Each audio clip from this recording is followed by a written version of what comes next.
going on? What's going on? Check. Can y'all hear me? Make sure you can hear me, see me. Everything's good microphone wise. Give me an okay on that end.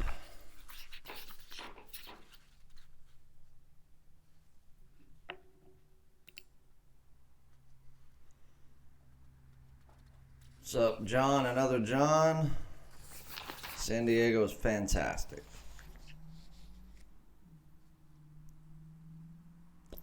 I don't think a pitcher should have ever gotten $217 million, let alone $324 million with an opt-out. I think it is ridiculous.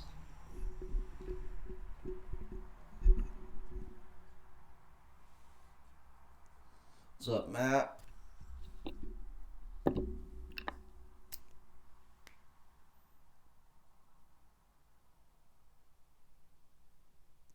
Yep, yesterday was a very, very good day. 2-1 in hockey, 3 wins in NCAA basketball with 1 push. Top play winner in NHL. Very good day.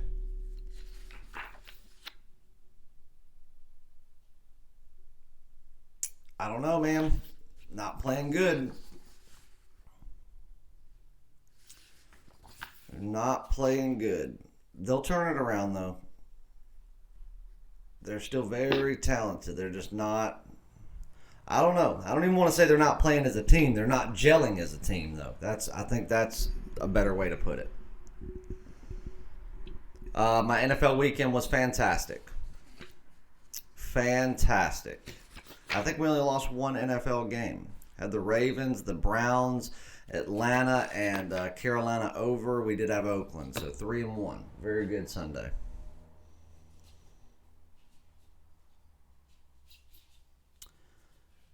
Yeah, everybody. If everybody had Scott Boras as their agent, then baseball wouldn't exist anymore. They'd be broke. No teams would be able to afford players.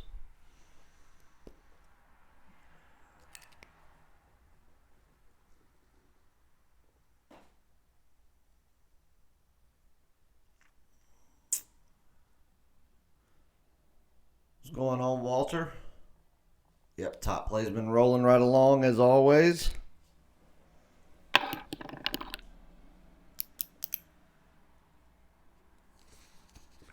I've spent the last 3 days immersed in all of the winter meetings and in conferences, and trust me, baseball is all but here.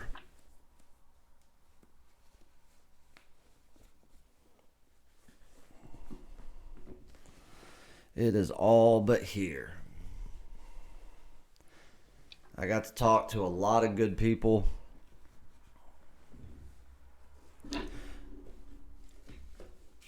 It was a really, really good weekend.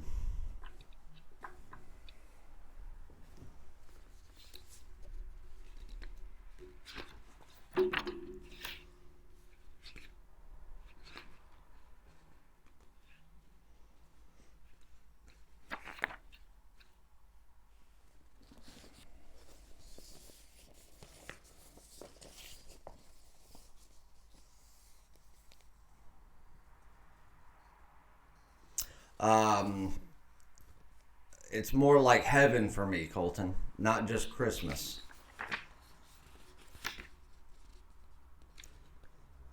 Which I've been to the winter meetings before and done and hung around hotel lobbies and stuff like that, the fan side of it. But it is not easy.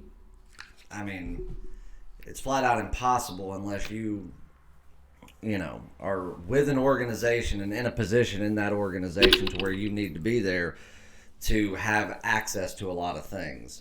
And I was lucky and blessed enough to have met the right people throughout, my career and what I do in baseball and contacts that I've made to get those passes. So I was right there in the thick of it. And I'll be posting some more stuff on Twitter. Like, I've got pictures of people that I was speaking with: Ken Rosenthal, David Ross, Scott Boras. I think I've already posted a picture with him. Yeah, I've got a bunch of pictures. Harold Reynolds. I met Jim Leland yesterday. That was awesome. One of the best managers there ever was.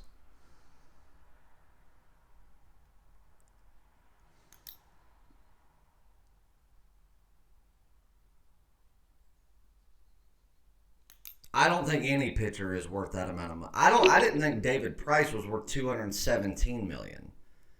So I don't think that Strasburg was worth 245. And I don't think there's any pitcher that ever has been or ever will be that is justifiable to spend 300 million on.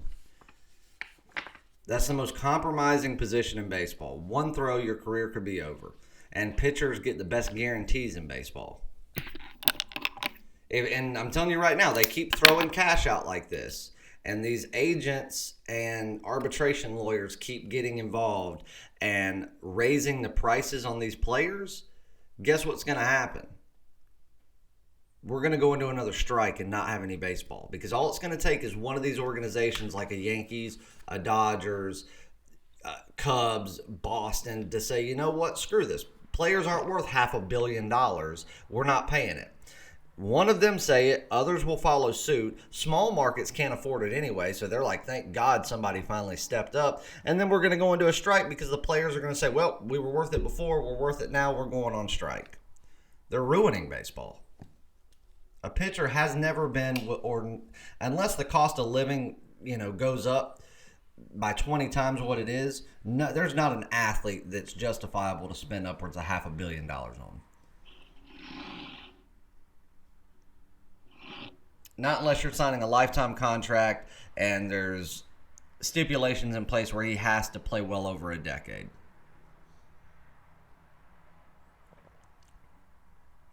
Yo, what's up, man? Long time no talk.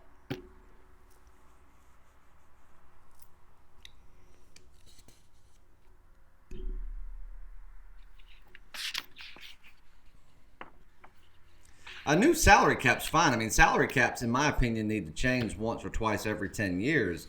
But a salary cap's one thing. You're talking about teams being in the second and third tier of luxury tax because, I mean, tell me how a pitcher, and we're talking about, a pitcher that was, gave up his initial $8 million signing bonus to go to UCLA versus signing with the Yankees. Came up through the Pirates organization, decided to go to Houston. Now he's back with the Yankees. Yes, he's been doing great. Yes, he was the best pitcher in baseball last year. But he goes from being the best pitcher in baseball for 1 year, and now he's getting, he's getting over $250 million with an opt-out in his contract. That just, it's not, there's no way to justify it. Oh, my dog's name's Wrigley.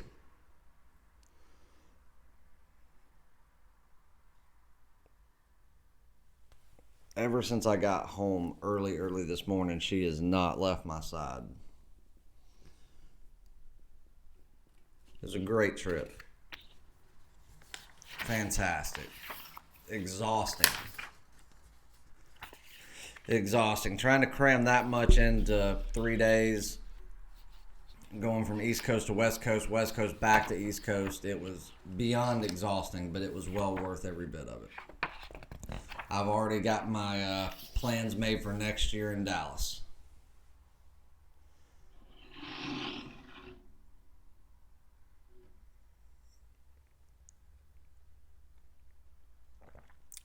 And we never skipped a beat. Didn't lose a single top play while I was gone, had winning days.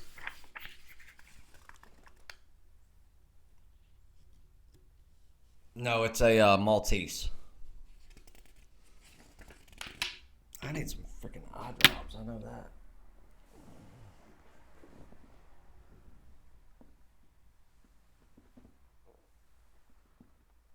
Which I don't know.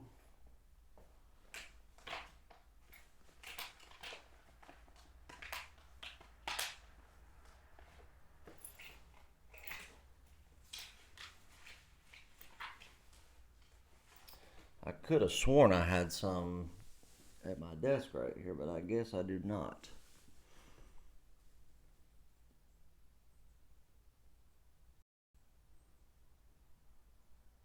What do box seat? It depends on where you're going, but no, you're not gonna get a box seat to any MLB game for $200.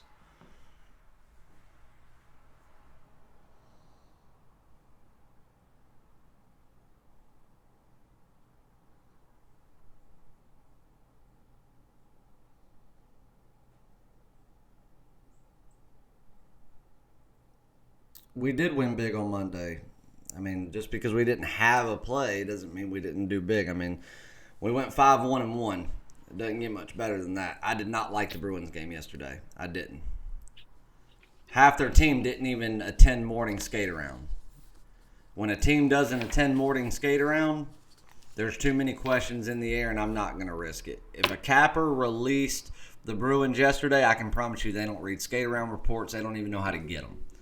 So they're just going off of the fact that the Bruins are a better team. Let's play the puck line because the money line's too high. It's nothing more than darts.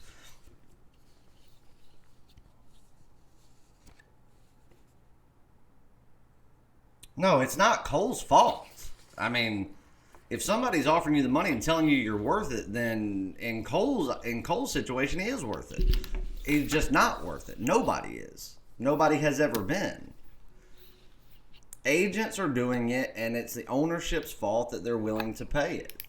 And as long as they keep paying it, the prices are going to keep going up until eventually nobody can afford it, and we go on another strike, and we don't have baseball.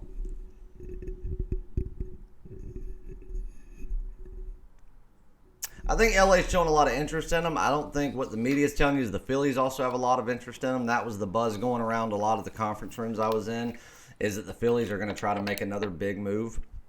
That Strasburg deal, even though it was announced on Monday, the deal actually got signed Sunday night.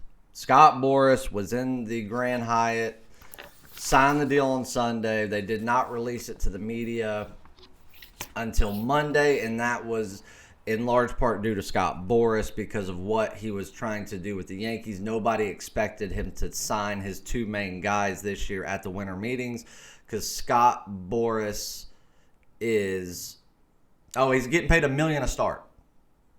I mean, if you do the math, Strasburg is getting paid $1 million every time he starts. So now do the math for Cole, getting, $2.7 million a start. It's insanity. But Scott Boras likes to draw his out, draw more money in, and not sign until right before spring training or even into the first week of spring training. Nobody saw him signing both Strasburg and Cole, but he did that deal with Strasburg Sunday. Everybody within the conference rooms knew it, and then everybody knew Cole had pretty much wrapped up everything and signed paperwork Monday night. About 9 o'clock West Coast time, Scott Boras walked out of the that's actually where I talked to him for a couple minutes at. He was walking out of the lobby after finishing up the signing of Gerrit Cole of the Yankees.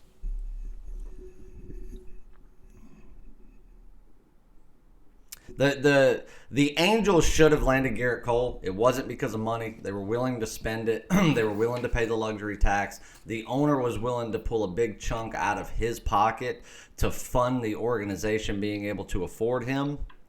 But what you got to realize is originally he wanted to go back to the West Coast, but he's got a long relationship with the Yankees. The Yankees were the first team to ever pursue Gerrit Cole before he ever went to college.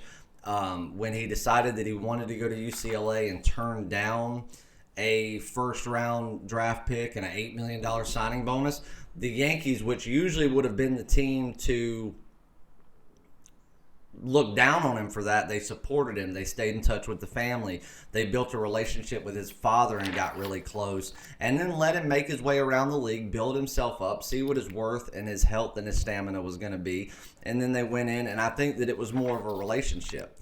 Cole doesn't want to play in New York City more than he wants to play on the West Coast. He wanted to be where he felt comfortable, where he felt like he had a relationship and a family, and unless he stayed in Houston, the only other place was New York.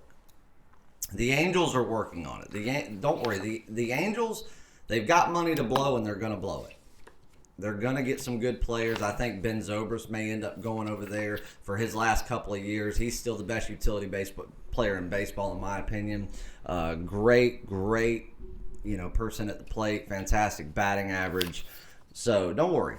Joe Madden and that organization, they'll make some moves. You'll see them in the postseason within the next 2 years.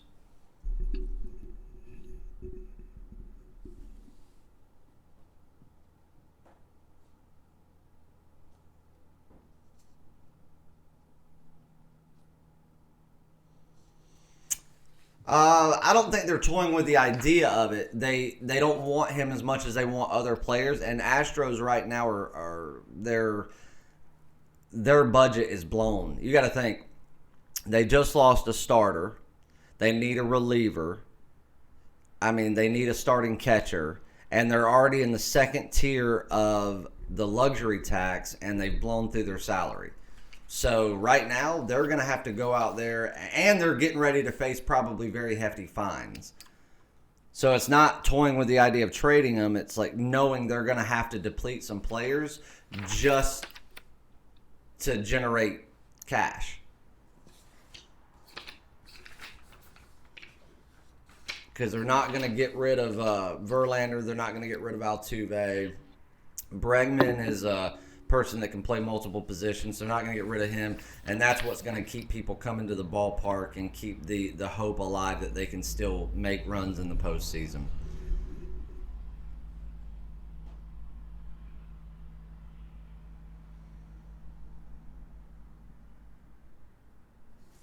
Don't say that. I don't think that Cole's going to be the reason that the Yankees win or don't win a ring. I mean, he's going to help, but,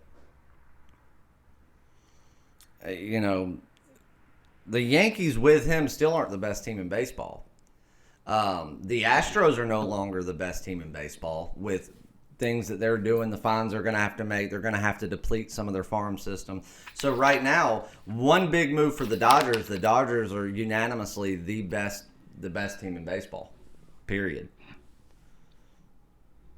And I'll be honest with you, other than Joe Madden and, of course, David Ross now because he's with the Cubs, I want to see Dave Roberts win. And I do not like the Dodgers. I am not a Dodgers fan, but I absolutely love Dave Roberts. I want that man to get a ring. He deserves it. He's built a great program there, and they're contenders every single year.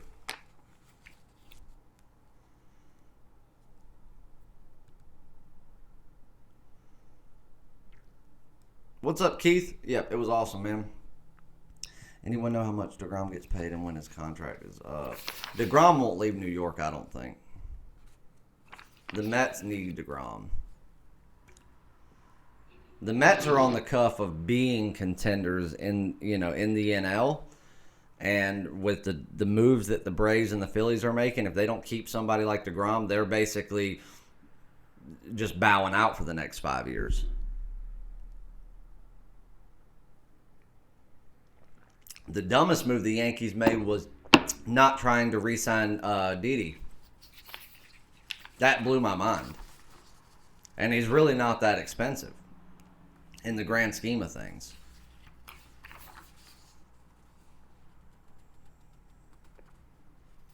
I don't know what you mean by Dave Roberts don't know how to manage a pen, because he absolutely does.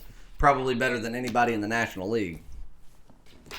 Dave Roberts is one of the few managers out there that will go off of just sheer baseball knowledge instead of analytics to decide when he pulls a pitcher. You don't find that anymore. The only managers that do that are Joe Girardi, which I actually met him and the Mad Dog yesterday. Joe Madden, Joe Girardi, Dave Roberts are about the only three in baseball that do that and do it well. What's up, Danny? Randy, what's going on?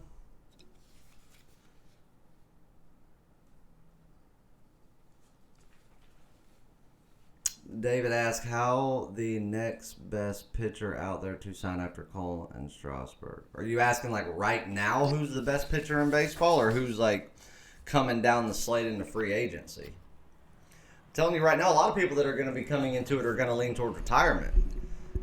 The pitcher market isn't very, very big right now.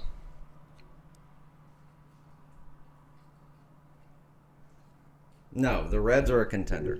I said that 2 weeks ago. The Reds and the White Sox are making the best offseason moves. White Sox have been doing it for 3 years. I'm telling you right now, people are going to overlook the Reds. The Reds are going to finish out better than the Pirates and the Brewers this coming season, and they could very well outdo the Cubs or the Cardinals just because of them not taking them serious enough. The Reds they're doing it the right way.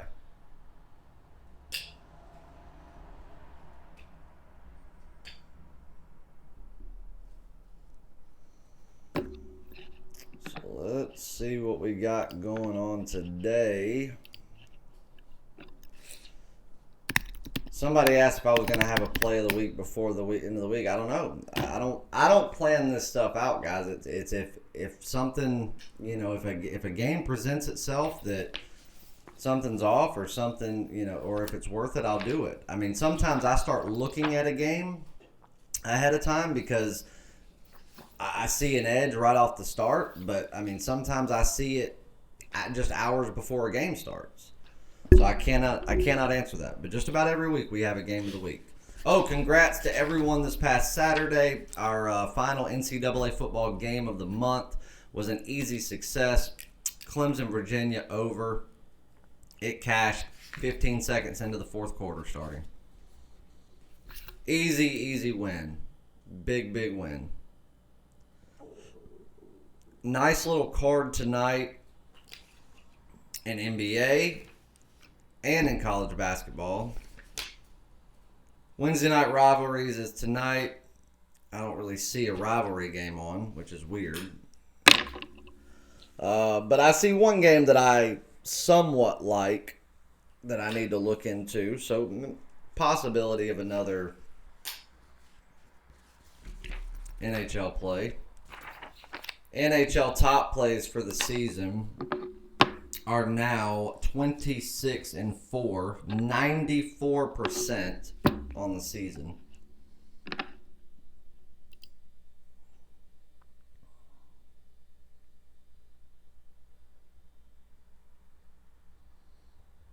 Yep, I said in the write-up they probably would. I just don't see where all of the media, the so-called experts, were like, we don't see how Virginia's going to score. Get the fuck out of here. Bryce Perkins is a fantastic quarterback. I think he's more dangerous than Trevor Lawrence because Trevor Lawrence is still so young and immature that he's just not a true leader yet. He'll get there. He's just not there yet. Bryce Perkins he's nothing to turn your head at. Oh, man.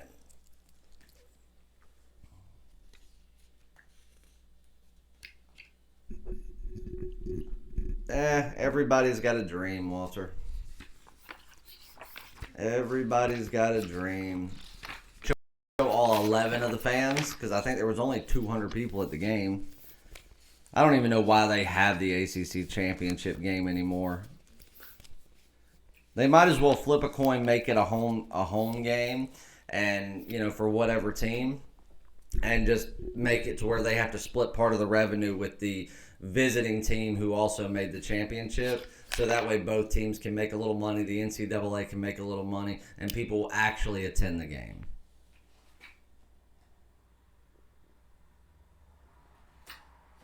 Yes, Chad, I did. NHL, it actually may be a little bit higher than that. Hold on, I'll give you the exact numbers. Let me pull up my spreadsheet. The exact percentage.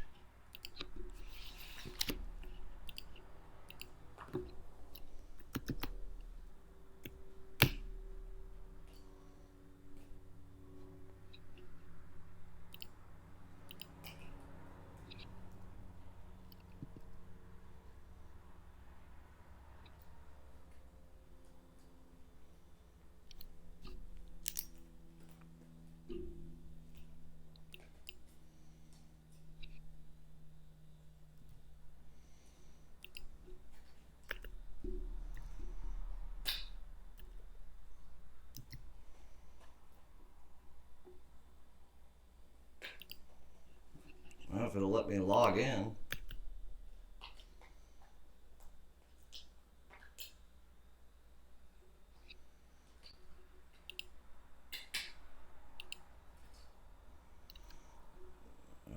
Oh, I changed my password. That's why.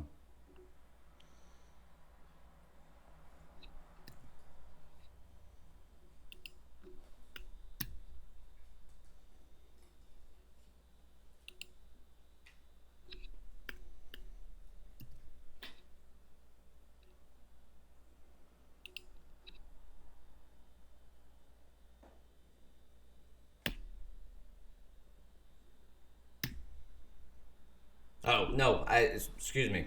91.6%. Excuse me.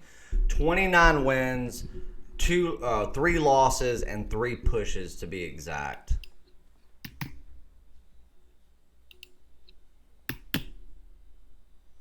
I was getting confused with the overall numbers, which are 74%. 74 for the season. At 76 and 30.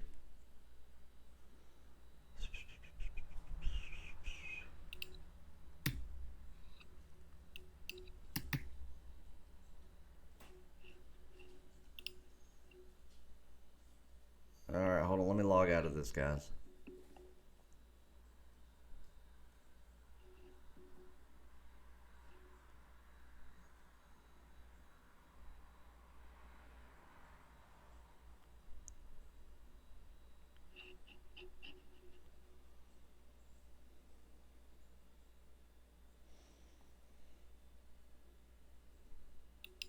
What is that noise?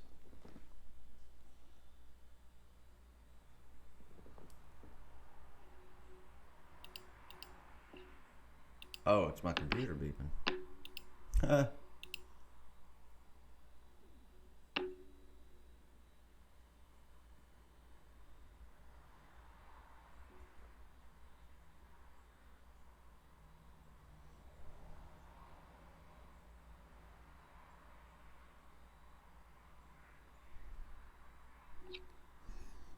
Oh, Chad, 91.6, that's trash?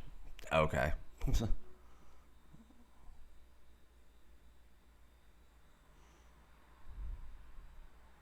What's up, Eric?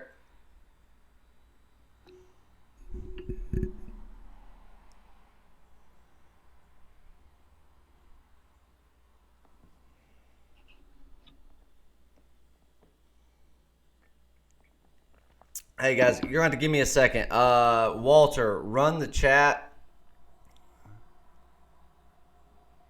Leon, you just have to lay off. Either that or you can bet it as a premium or lower the bet and do the puck line.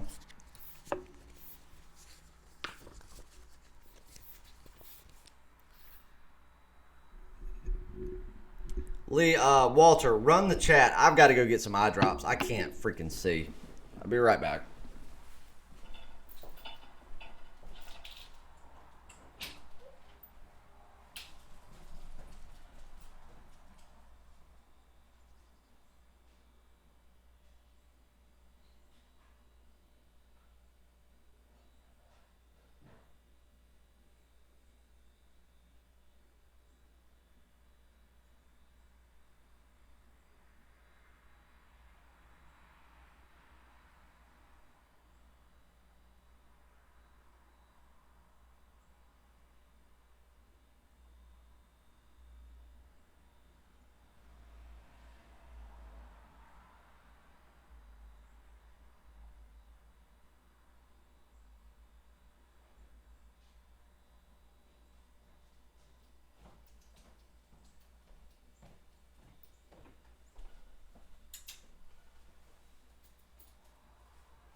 All right, guys.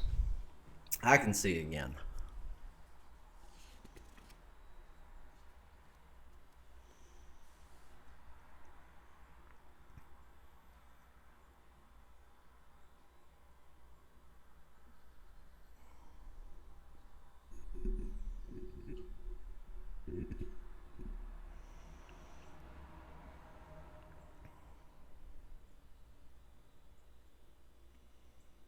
All right, let's go back to the chat.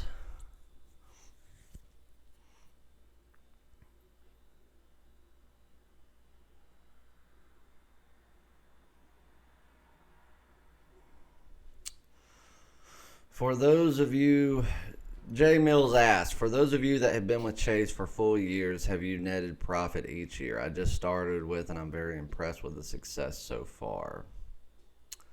Well, I'll let everybody answer that. There are plenty of people in here that are on my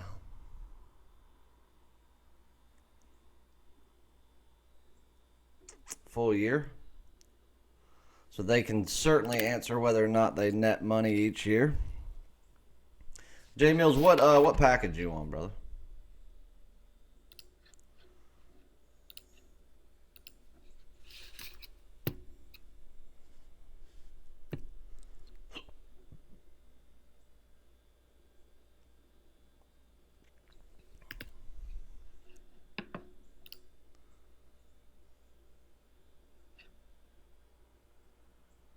I don't know, man. If I have, I may not have responded to it. I've gotten about 450 emails in the last 3 days. I've answered everything that I could. I've forwarded some of the generic questions to my assistant, like as far as just pricing questions and stuff. I've tried to answer everything. It's just going to take me a day or so to get back into the swing of things. But anything that was of like immediate importance, I tried to answer until I called it quits yesterday.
Chad, I mean, there is no one package that's.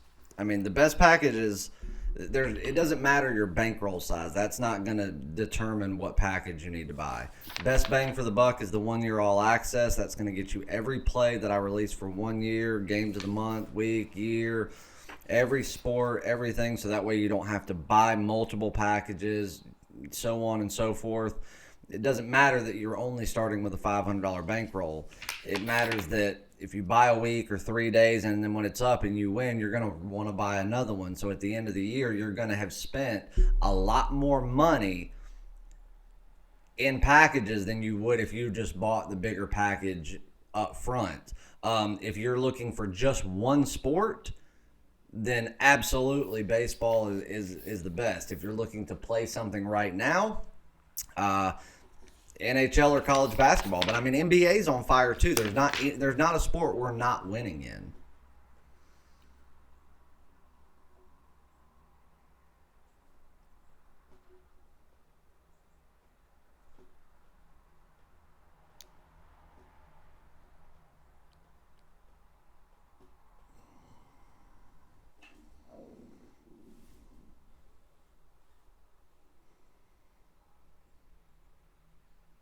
You didn't get a chance to play any of my plays.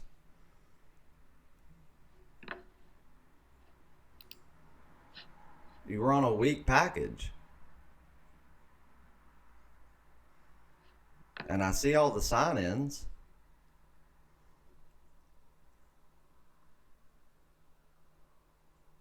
Hell, I don't know why you were even extended a day, but for some reason, IT extended you a day. And you signed in an hour prior to the top play starting yesterday. So I'm confused. The $75 7-day package, which would have turned, I mean, if you followed the betting system to a T, I mean, it was profitable, so I don't know why a day was even given, but it was, and it was another winning day, 5-1. And even if you just got the top play, it would have been a winning day. So I am confused on that one. That may be an email I haven't gotten to yet, but again, with traveling, it's hard. I don't know why they extended you, because it was profitable to begin with. So I mean, I'm not mad about it, but I mean, the package that you purchased turned profit, so there shouldn't have been an extension. So I don't know if it was a glitch or if they just did it by mistake, but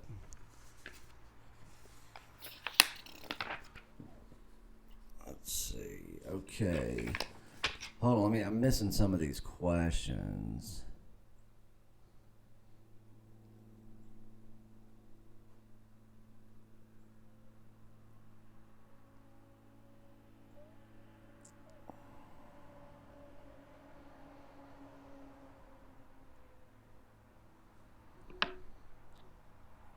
Hold on, my chat's messing up. Oh, then that's why they did it. But yeah, I mean, if it does that, then the system does it automatically. That's how it's always been. It sets you up to get 7 days of actual plays.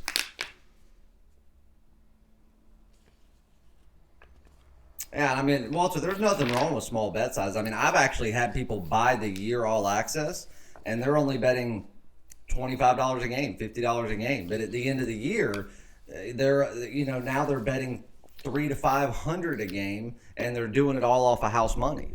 All off of winnings. They're not having to put money into the bankroll. It's what they've won.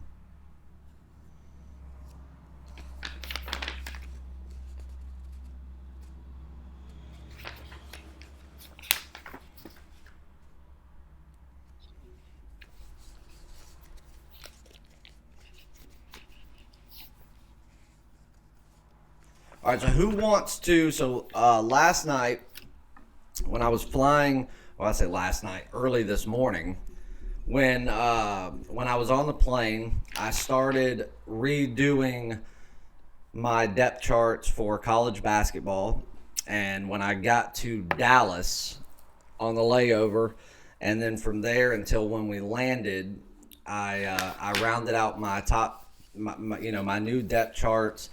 So my top 10 has changed, so I figured I'd go over my top 10 with you versus what, ESPN or something like that has. So obviously Louisville would have dropped a little bit. I know that you look at someone like ESPN or Yahoo or, these so-called experts, whatever, somebody takes a loss and they immediately want to treat them like they've committed the worst sin in the world. As I told you guys last week, Ohio State was my number 2 overall. People thought I was crazy. Well, now they're my number 1. Nobody is playing better than Ohio State at this point. Even though Duke hasn't done anything to necessarily impress me, they're playing as a team. They're very freshman heavy, but what they're doing with a core group of freshmen is pretty outstanding. So I've got Duke at number 2. Louisville fell back to number 3. It was really Michigan State and Kansas were damn near neck and neck. Just because of certain wins that Michigan State has, I've got them at 4, Kansas at 5. Most people have Kentucky at 5. I've actually got Kentucky at 7. Purdue just ahead of them at 6.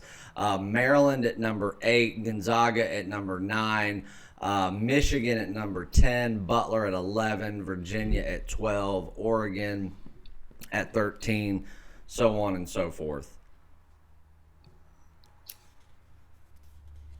So that is my new and updated top 10 going forward. At least for now. I'll do another update at the end of the week and see what changes and by how much.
Chad says, I stepped away for a minute. 2K might take a couple of years. I can't build a bankroll off my own picks, free plays. My bankroll is going to start mostly from shitty career salary. You're not meant to start a bankroll off of your own picks. That's what I'm here for. That's what people like me are here for. You start with whatever you can. If it's 500, great. Buy a package, we'll build that 500 up to $2,000, and you won't have to worry about making the picks. Follow the system, follow my picks, and don't worry about anything else, and you'll continue to grow.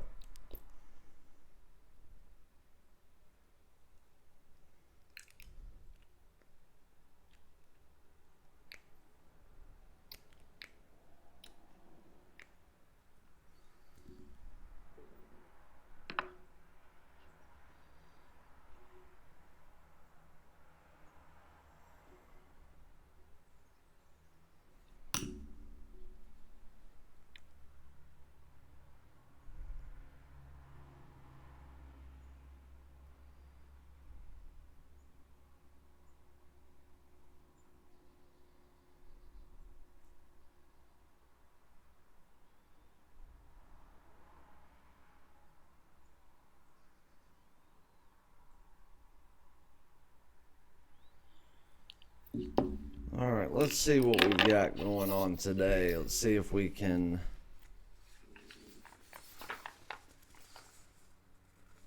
do a free play of sorts.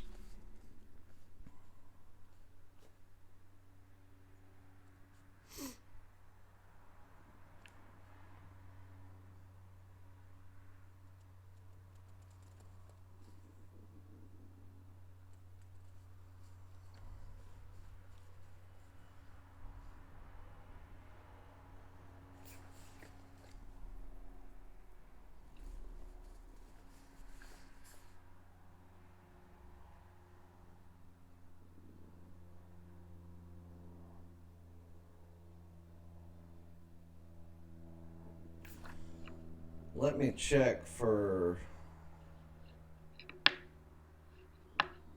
any line movement here just to see if anything's changed. I don't want to give you an inaccurate line, and I printed these about an hour ago.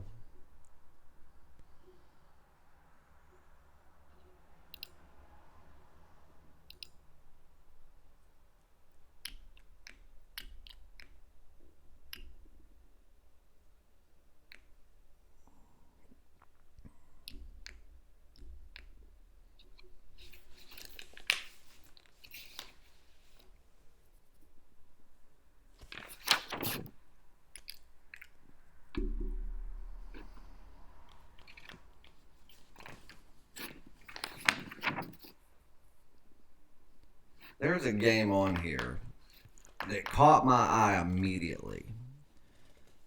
And one of these teams, the public loves to play. I mean, loves to play them. Every year they love to play them. And I usually like to fade them.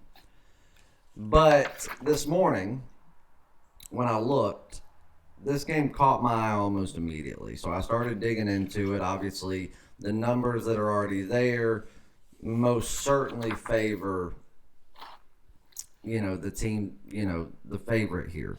But one of the things is I felt like the line was off. It didn't make a lot of sense. Still doesn't. So I've been trying to figure out why. That will determine how this play is rated, whether it be, a premium play, higher, lower, a lean, whatever. That'll be decided once I can figure out if this is just a mistake, if there's a reason why. Obviously, that'll take a little more digging. We have plenty of time. But this is a game that caught my eye, and I haven't been able to take my eye off of it since. So at the very least, I'll have fun money on it. But again, something's just not exactly right about this line. And I can't find a reason, can't find anything on an injury report. I can't find anything on a traveling report. I can't find anything that stands out to me to say, okay, this is why they did the line like this. This is why it's not where I think it should be. And then again, I do think that one of these teams is slightly undervalued to a certain extent, and one of them I think is overvalued every year. Every year I think this team gets more hype than it should. I do not think that Ivy League teams are truthfully worth a damn, ever. I never have. I mean, sometimes they'll, like your Princetons and stuff like that will play competitive. Win a big game once a year, yada, yada, yada. But nothing to stand out, nothing to ever make me really look at placing my money on these Ivy League teams. A lot of times it's layoff or I'm trying to fade them, especially when I can catch them as favorites on the road.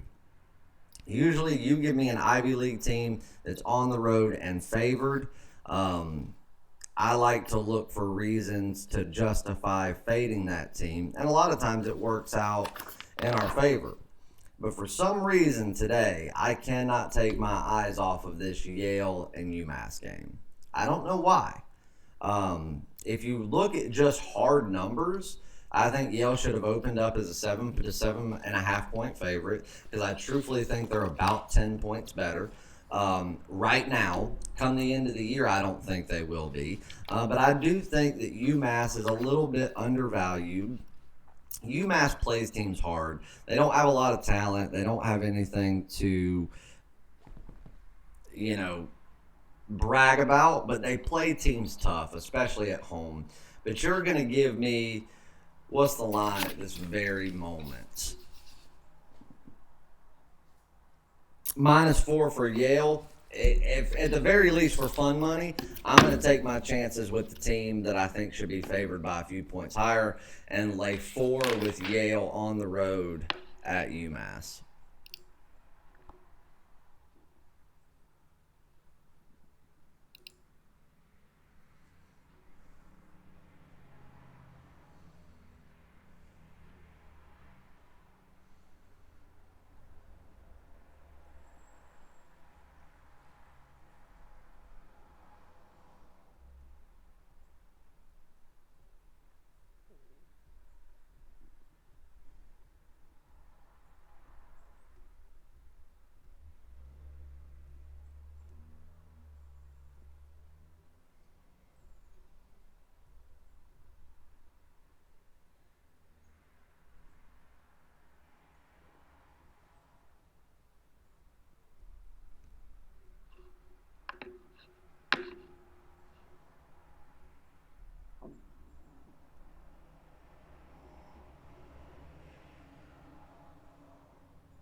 All right, so today's Wednesday. Let's have a little fun here.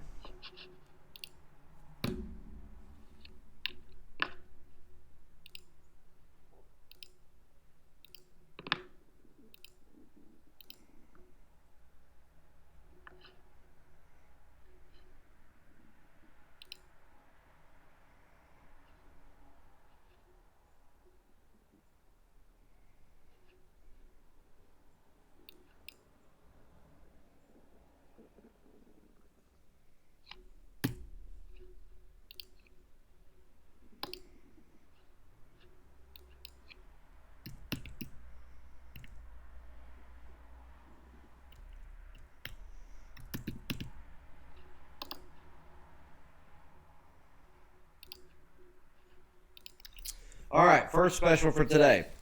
I approved this with Patrick last night. So last year, he was doing his NASCAR season for $300. We have decided that it's going to be more than that this year because, I mean, we've got people that most weeks are buying a season and making their money back in the very first race. The season starts in February and runs all the way into November, and it's just not justifiable to sell it for $300. Probably going to be sold for somewhere in the $700 to $800 range for the season.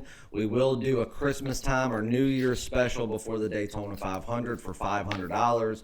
But for today, anybody that's on the 1 year all access, you already get NASCAR, but that is the only package on my site that includes NASCAR. Otherwise, it has to be purchased separately.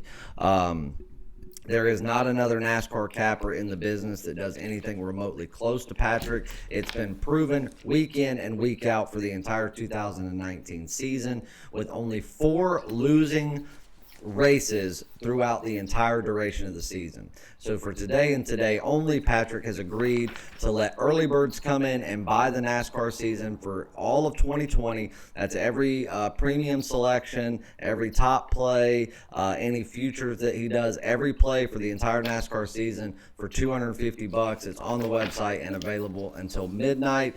Jump on now. You will be getting plays in February when the Daytona 500 starts. So there's one announcement. Later on, John.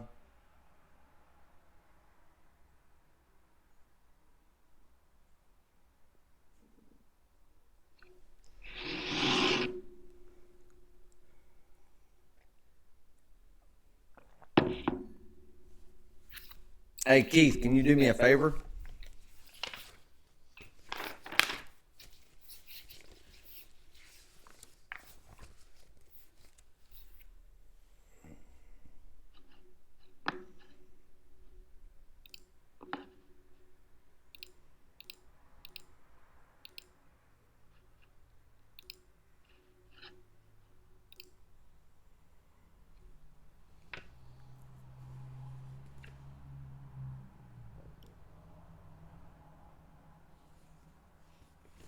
I mean, there's plenty that, interest me, but I haven't made any official selections yet, and I probably won't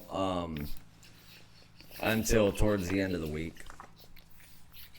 Keith, I am running, man.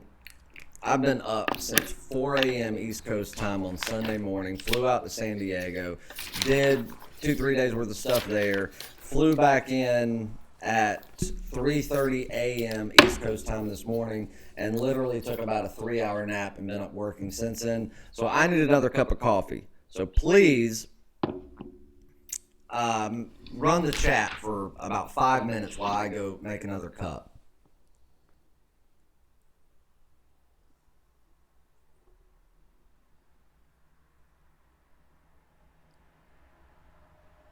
I don't like anything that the Clemson coach says. I wish he would shut his mouth. I wish somebody would sew his lips shut. Everything that he says is nothing more than a way for him to whine. He's a baby. He can't beat LSU. He can't beat Ohio State. He's not better. It will take luck for him to do so. Not saying he won't get it because he's already got a horseshoe up his ass.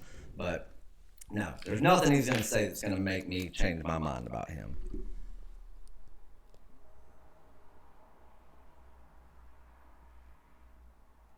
I didn't leave this morning. That's what's crazy. But I got the Keurig Dunkin', Walter. So, still drinking it. I'm sure my wife will bring me one home when she gets home.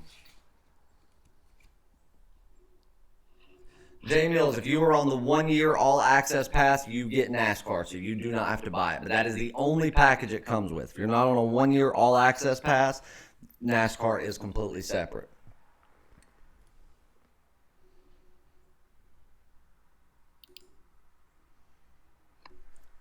Keith, run the chat for about 2 minutes. I'm going to go make another cup. I'll be right back, guys, and we will run one more promotion for the day. Keith, if anybody asks, let them know. NASCAR, $250 for the entire season today only.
Speak of the devil, wife got home, a little cold brew action. Awesome. So I am ready to go now.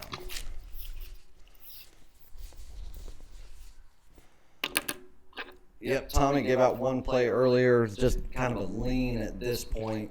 Still waiting on a little bit of info on it. Yale -4. As of right now, just a strong lean. It could very well make the premium cut, but the line's a little off in my opinion, and I'm trying to figure out why.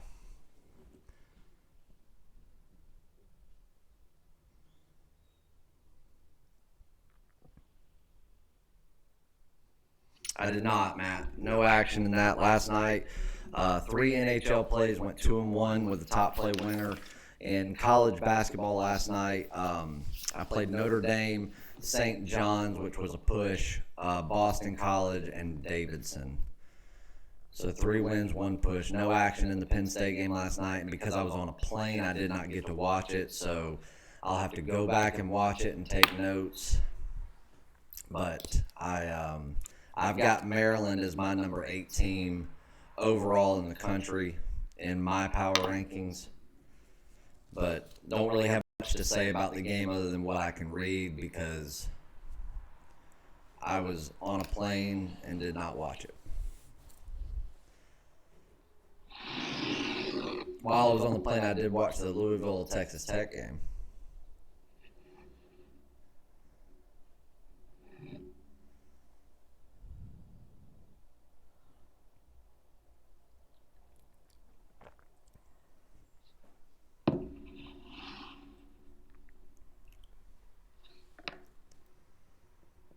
All right, let's see what I have missed.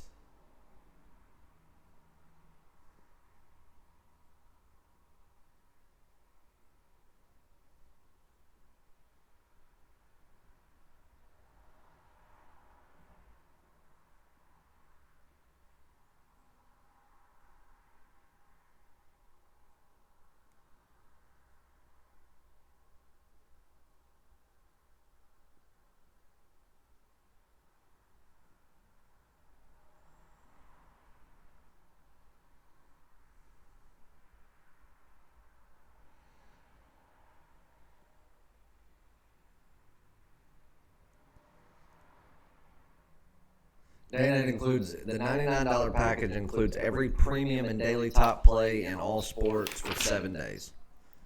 The only thing it would not include is a game of the week, game of the month, or game of the year. If I have any of that during the duration of your package, that is not included, but everything else is.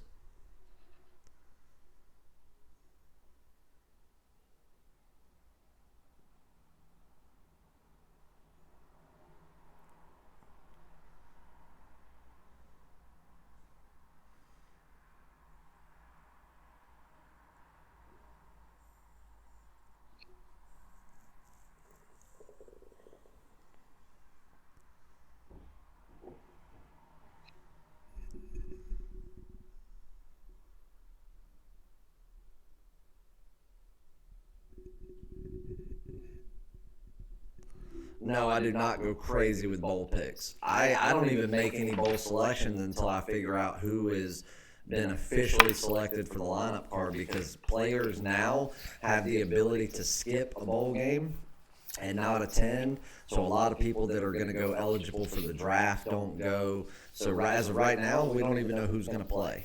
If the bowl game is not like one of the major bowl games or the playoffs, I won't have a selection until probably the day before that bowl game. And I do not go bowl crazy. It's not worth it. There's too many unknowns with who's going to be there or not be there. It's a death trap waiting to happen.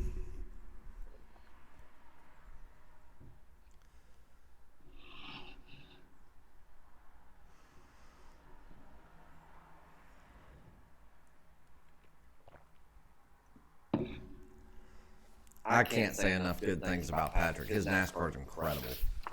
I wish I could say more about NASCAR and actually tell you guys about it, but I don't know. I don't know anything about it.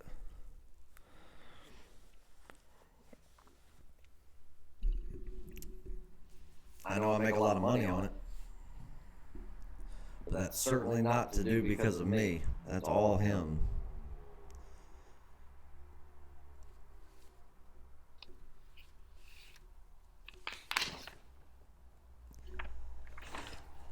Yeah, something's not exactly right about that Illinois-Michigan line.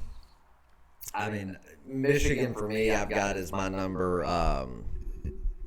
They're in my top 15. Illinois is just outside my top 40. But they are at home. Illinois always plays Michigan tough, so I don't know that I'll have any action on that game. But we'll see. But I've got more digging I need to do.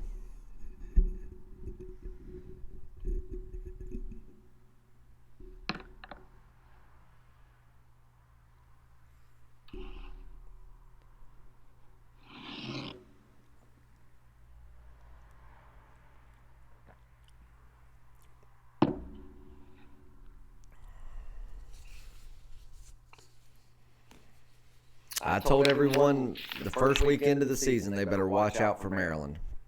Maryland was a sleeper for the Final Four. Not saying they're going to make it because there are teams that are better than them, but they are definitely a sleeper. I told that to people 3 days into the season that Maryland was going to be a force to be reckoned with. Them and Purdue both. And Florida. Which Florida hasn't done anything overly impressive yet, but don't worry. They'll get there.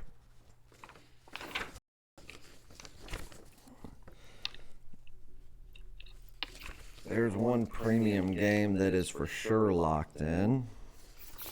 It would be on the card.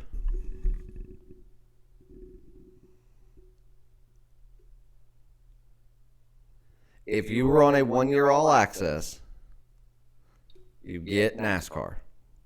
It's once a week on Sundays when they have a big race. If you are not on the one-year all-access, you do not get NASCAR unless you purchase it.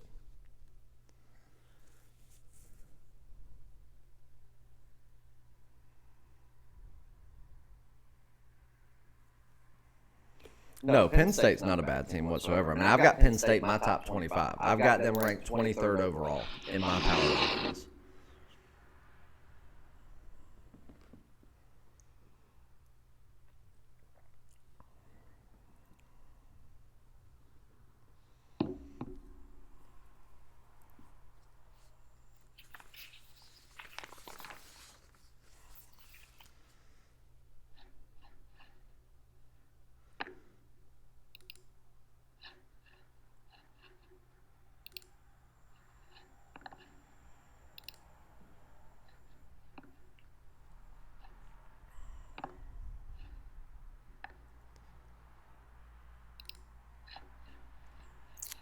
Let me see something here.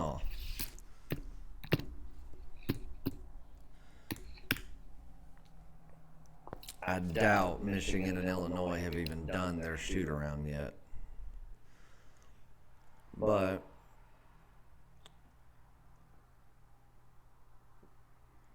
let's just see if I've got an email.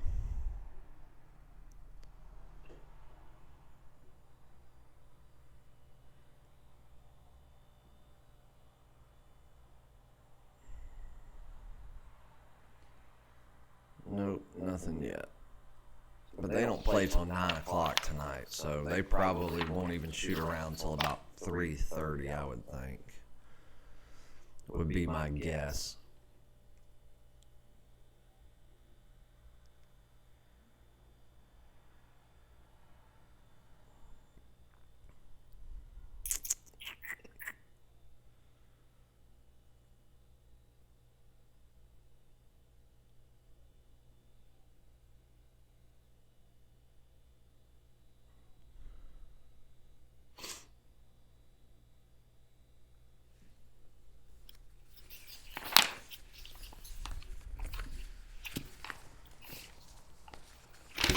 Look at something here, guys.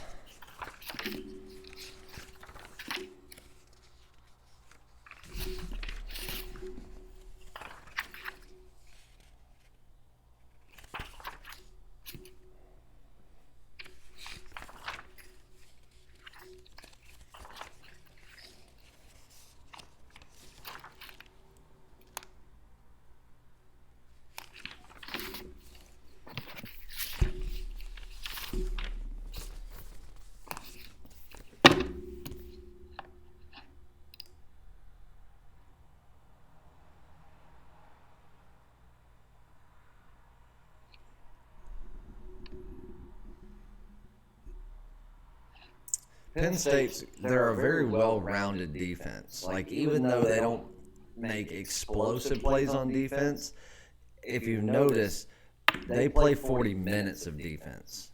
And they have more success than not. They force enough turnovers to be competitive in what is, in my opinion, the most competitive Big Ten conference we've seen in the last decade. I mean, guys, I've got 3 Big Ten teams in my top 15. 2 of them are within my top 10. Hell, 2 of them are within my top 5.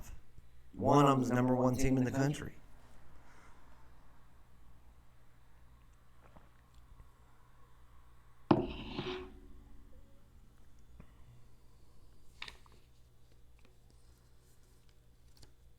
Matt, I haven't even looked at that game yet. I don't even know the line. I would assume that the Caps would probably be favored tonight. Let's see. Yeah, I see them minus 125. I don't know that it's a team to stay off of. I haven't read a skate around report, so I don't really know what to say yet. Usually Wednesdays are days to lay off in the NHL. If there's any day that throughout the season where I would not have plays more so than other days, it's always Wednesday. Short card, a lot of times they're rivalries, a lot of sharp lines, no value, no edge.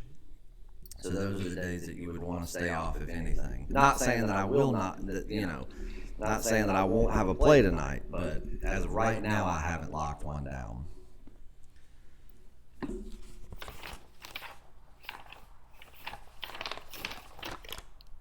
I think there's a few college basketball teams getting a little bit too much love tonight.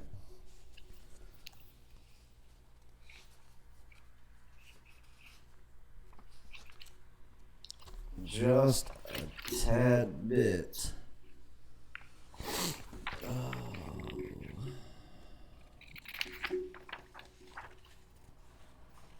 I can't even begin to tell you how tired I am. I can promise you that tonight I will be going to bed early.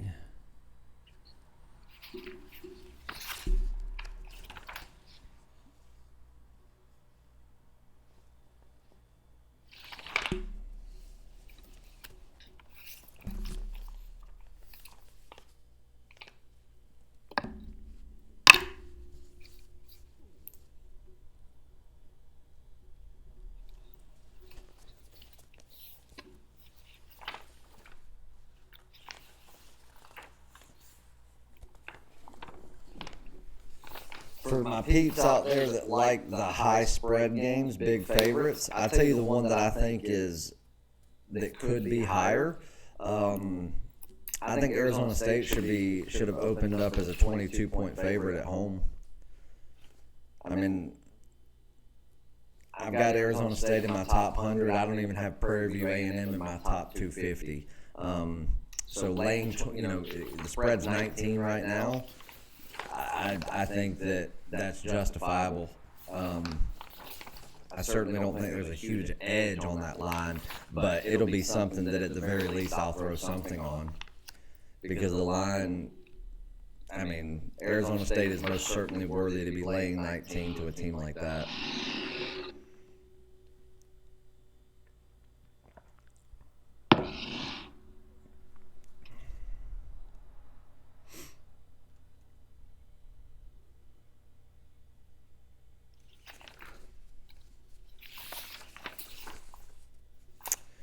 Can't announce anything yet.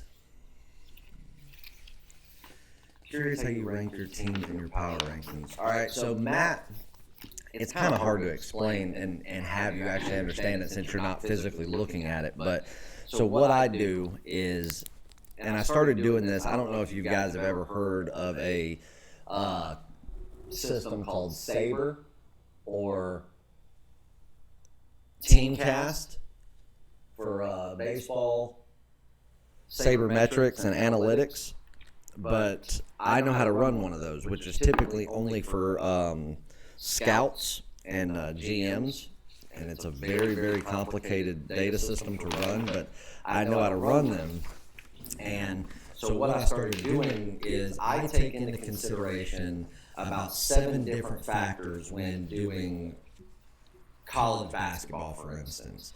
I take, adjusted line movements into consideration. I take defense and offense, obviously. I also take into consideration fouls. How many fouls do they give? How many fouls do they draw where you know that they were attempting to do so? What they do as far as pressure from the 3-point line all the way into doing a full court press, and then the strength of schedule, and then their opposing team's overall offense and defensive ratings based on points scored, points allowed, and rebounds. And then I also take into consideration a luck factor. And what a luck factor is when I see a team make points from half court, buzzer beaters, get calls that are absolutely just everybody in the world knows it was garbage. And I take that into consideration every time. So when they play a game, let's say that they got 8 luck points. I put that in there. So we get into midway through the season and you go, okay, this team's got 48 luck points and they're averaging 4 a game. Well, the line's only 2. Well, just based on luck, they may actually be 1 position higher. And then I had a computer whiz go in, take my baseball system, your TeamCast, your sabermetrics and stuff, and ask them could they code something in to be able to take all of my basketball data that I collect, which is usually completely different from the way an ESPN analyst would do it, and allow them to spit me out totals to rank a percentage, and then I go in there and use my knowledge on top of the actual data to position them accordingly 1 through 353.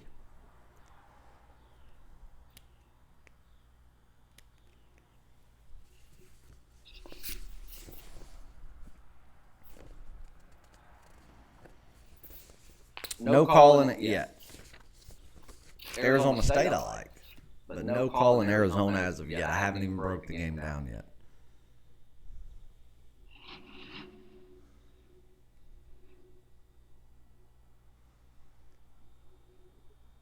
Roy, all of my one-year people bet NASCAR. NASCAR is the easiest money in the world that I think that I've ever made.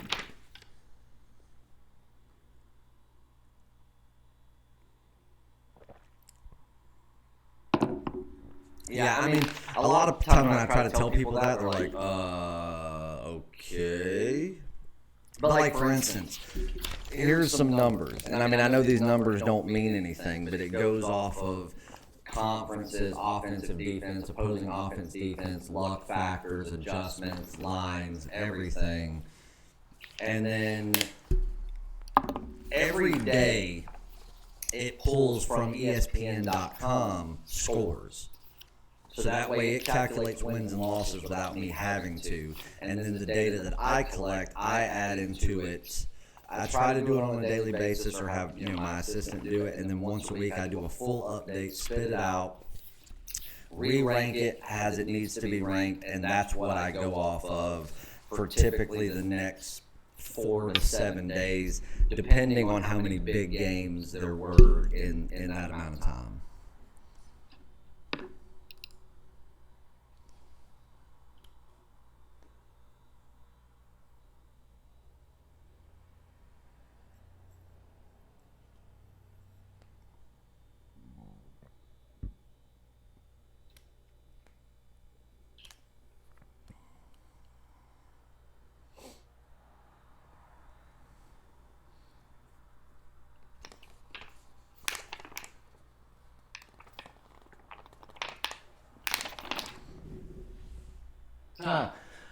I talked to and got pictures with all those guys. Mr. Dan O'Dowd, him and I finally made peace. He was my mortal enemy. Mr. New York Mets himself. I actually took a picture with him and Dan together. I think I posted that one on Twitter. And I can't really announce what's going on yet, but met and had a meeting with Gerrit Cole, the Rocket, if you will, Barstool Sports, starting 9, section 10, the Boston Red Sox guy. Everybody thinks he's a dick. He's actually one of the coolest, nicest people you would ever meet. Very humble guy. Him and I have talked a few times in the past. We've met a few times in the past. At the winter meetings, we actually got to sit down and talk for a while, go over a couple of ideas that we're going to be doing this coming baseball season. We just got to put pen to paper, make it official before him or I can announce anything. But it's going to be good. It's going to be fun. I'm looking forward to it. I've been wanting to work with Gerrit for a while on something. I had reached out to him about a year ago, and we had a mutual connection. Then he reached out to me a few weeks back about the winter meetings, and we made the meeting happen while there. And we should be putting pen to paper first of the year so we can bring some cool stuff to you guys that you will like, especially if any of you are Barstool fans.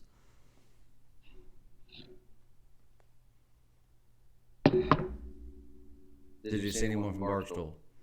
Yeah, just said I had a meeting with Gerrit Cole.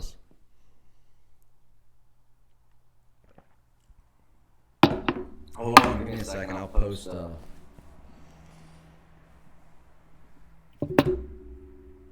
I need to put this on Twitter.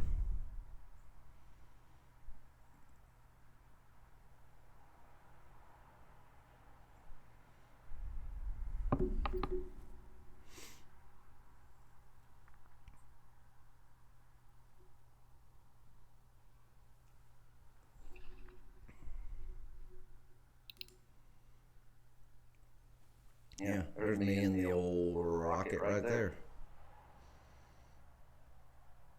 I'll have to throw that one up on Twitter.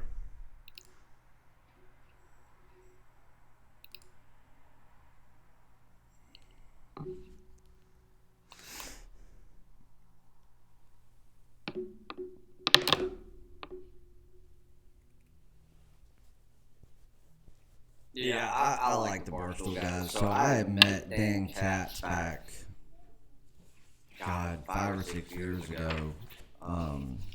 And we talked because we had a mutual friend from the city. White Sox Dave's an idiot. So, I mean, I'll listen to Part of My Take, but I mean, I listen to every starting 9 because I'm actually a really big Dallas Braden fan. I talked to Braden while I was there, too.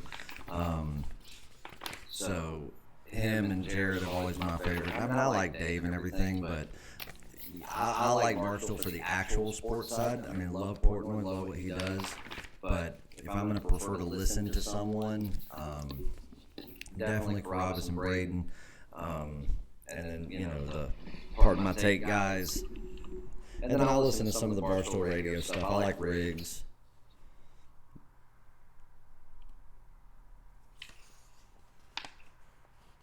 Dave's a good guy. He's actually a really nice guy, too.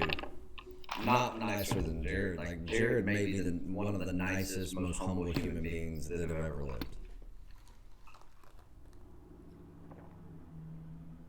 It's actually like pink. Or like salmon.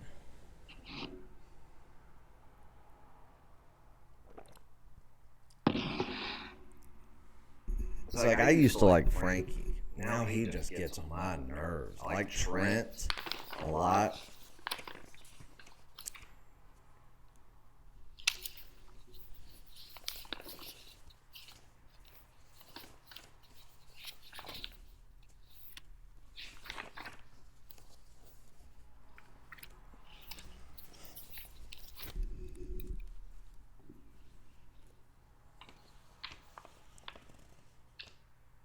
I thought Uncle Lou was going to lose it Saturday after that LSU game.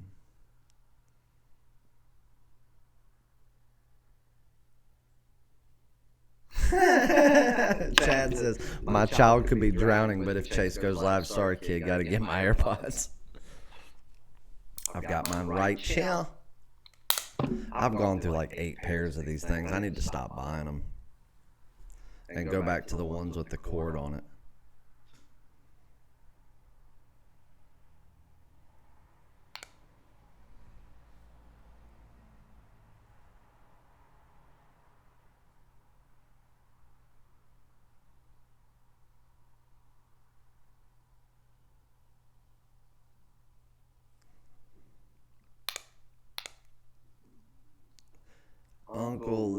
was going to lose it Saturday after that LSU game. Danny, who are you talking about, Uncle Lou?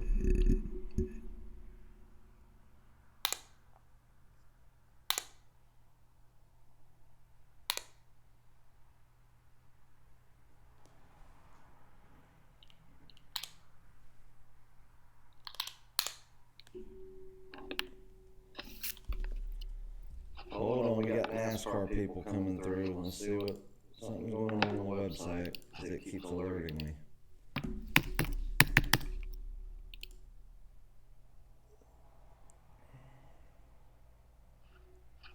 Oh, people are asking about NASCAR. Are you going to be doing it for any cheaper? Are you out of your mind? Cheaper than $250? Have you lost it? People. Oh my God. The answer to that's a hard no. Oh, yeah. He was also the one that predicted Georgia to win like 31-28 or something. Yo, Jerry Valdez. What's up? Oh, Jerry. I'm going to call you a little bit later on. I've got some, I received something in the mail, and you'll want to hear about it.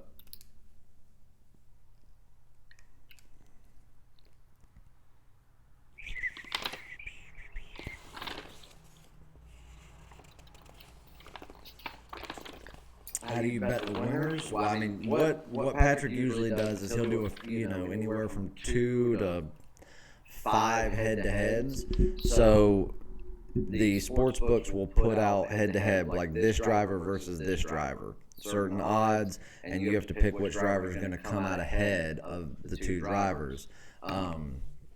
So he does those, and then he'll usually put out a NASCAR overall winning card where he's going to pick this driver, and this driver. One of the three are going to win. Here's the odds. So as long as one of them does win, you've made money. And last year there were so many that he won at plus 900, plus 1700, plus 2600. There was one plus 3200. How he goes into evaluating engine and drivetrain packages based on the track and the driver and their history is just unreal. And he does a very, very good. Most of the times he can put out a top 5 card, and at least 4 out of those 5 people finish in the top 5, and usually 5 out of 5 finish in the top 5 unless one of them end up in an accident. I'm telling you, every race this year, look at how many races there are. There was only 4 he didn't make money in. And I think he had a race winner in every single race other than 9 races this year. And even on the ones where he didn't pick the race winner, he would have 3 or 4 head-to-heads with a top play and win all of them.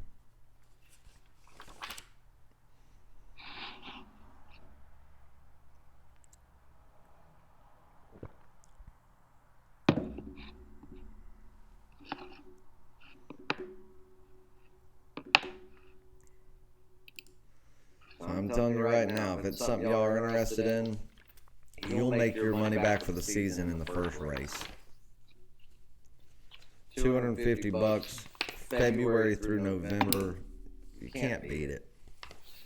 We will be running another special on it probably around the new year, but it will be $500 instead of $250. And then come the first race of the season, it'll be up to normal price, which I think we're pretty much dead set on about $800 for the season. And I still think that's too cheap, but you still got to give some incentive for people to want to buy it long term versus paying $50 every Sunday to get the card. You know what I mean?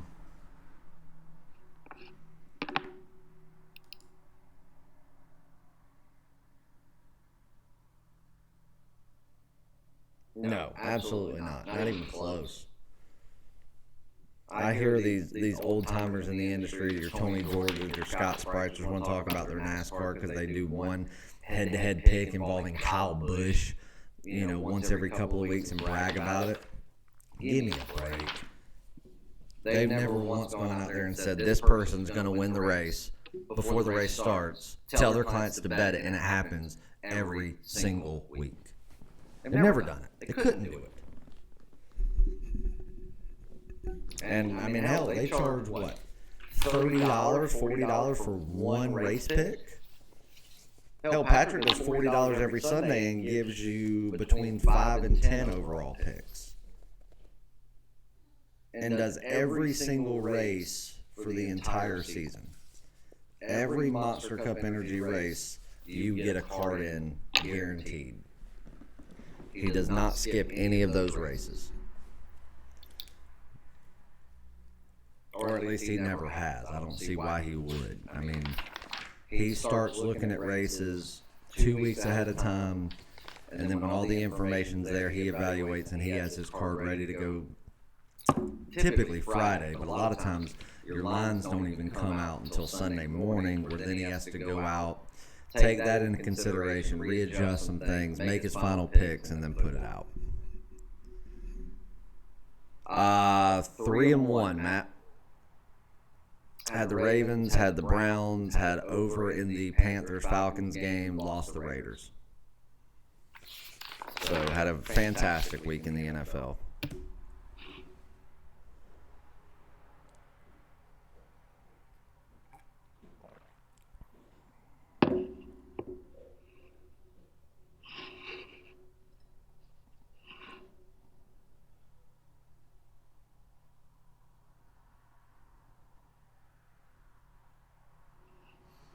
I like golf. I don't know that I mean, I bet Tiger Woods to win the Masters this year. I wouldn't really consider that being big into golf betting. I had somebody approach me about 6 months ago and said that he wanted to be a golf capper for me, and I told him, you know, I'd consider having somebody, but he wanted something like right then and there. And I was like, man, I would scout you for a minimum of 1 year before I would even, I'd scout you for a year before I'd even take your advice, let alone give it to my clients.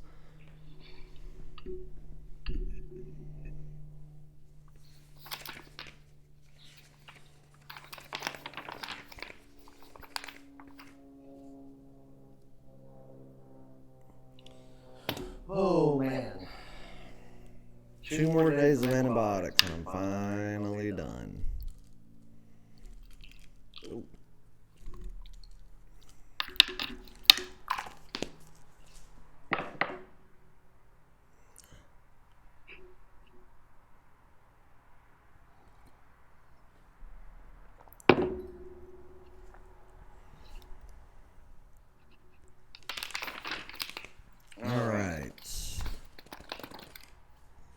So we've got the NASCAR season promo.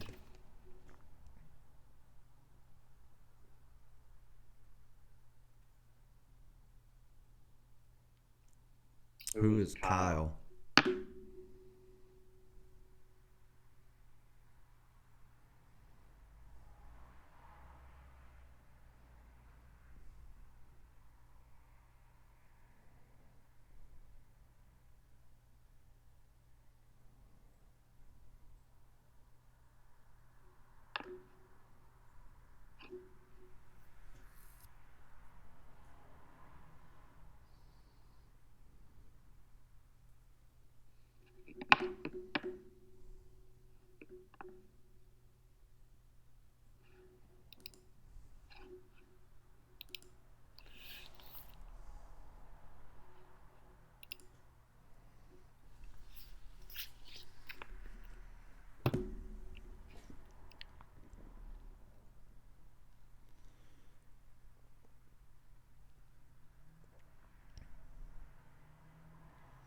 If 50 people don't sign up for this NASCAR, it would surprise me. All the people last year that were like, man, I can't wait to sign up. As soon as you run a special, it was well worth it this year. Let me know as soon as you're going to run a discount. I'm going to jump on early.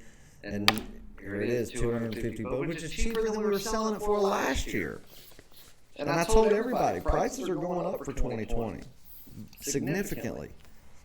And here I am. I've got those same people going, hey, are you going to run it any cheaper than that? Man, get out of here. You're not willing to spend $250 to make a few thousand every weekend. We don't want you.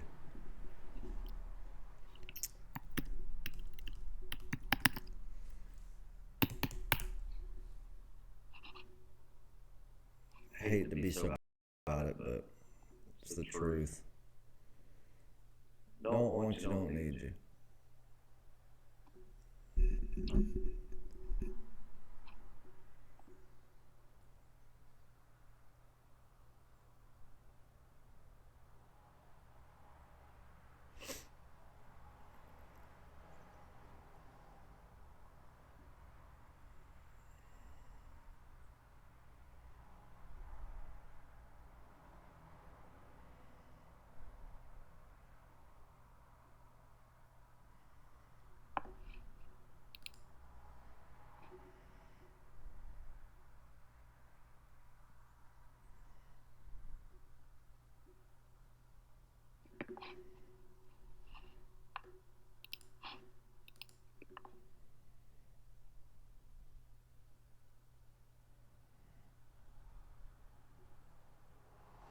Chad, not that I've seen, their farm system's actually doing pretty well. I mean, they're doing a lot player development-wise, but as far as big moves off-season-wise, no. I mean, nothing that's going to gain any big attention.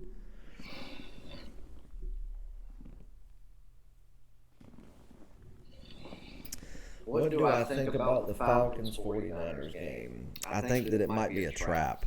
I don't know. I'm not even going to. I mean, it's only Wednesday, so they'll have practice today. They'll have practice again tomorrow. Probably some form of practice or workout on Friday.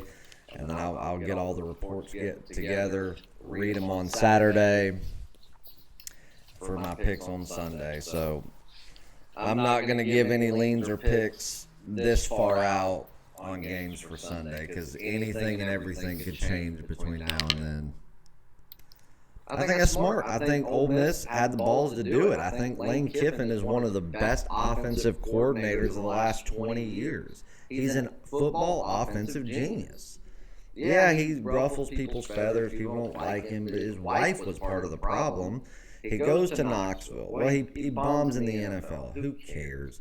He goes to Knoxville. Everybody says that he's shit on them. He actually recruited a damn good core group of guys, which allowed Derek Dooley to come in and start being praised when he first got there. But then, of course, when Derek Dooley's players come in, what does Tennessee do? They tank because Derek Dooley sucks. Then he goes to Southern Cal because his wife hates Knoxville. They go to Southern Cal. He's not a Pac-12 guy. He's trying to run it like the SEC and can't do it. Comes back, goes to Alabama under Saban. Even Saban said they didn't get along, but he was one of the best offensive coordinators he's ever had.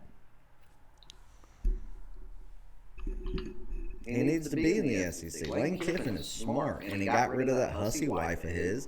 And I guarantee you, I don't know that Ole Miss will be a long-term fit for him. I could see him ending up. I think the best fit for him in the SEC would be the University of South Carolina. I think that he could go out there and win an SEC East there. Either that or go be the offensive coordinator at Georgia, and I bet they win a national championship within 3 years. Lane can recruit, he can coach, and he hires the right defensive people.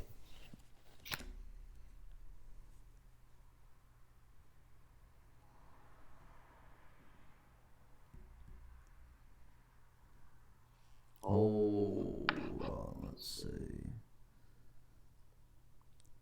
Have bookies stopped taking your bets considering how conceded? Yes, plenty of times. Bet DSI won't take anything anymore.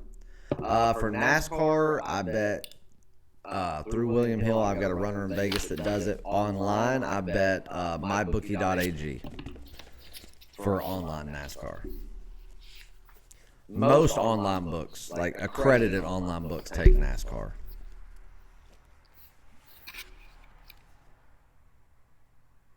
Gerrit, I don't think so. Probably go down to reliever status, depending on how the surgeries go. No NHL lanes. I have not done any NHL today. I have not read any skate around reports yet, so no. And as of right now, unless I see something that's game changing, I will not have a play in the NHL tonight. We'll just have to wait until I get skate around reports and can evaluate them. Colton probably. I don't know that it'll be this season. I think it should be, but it just depends. People are like, I don't think USC's coach should have been extended a year. I think they should have just went ahead and did the inevitable and picked up Urban Meyer. Otherwise, Urban's probably going to go to Dallas. But I don't know. We'll see.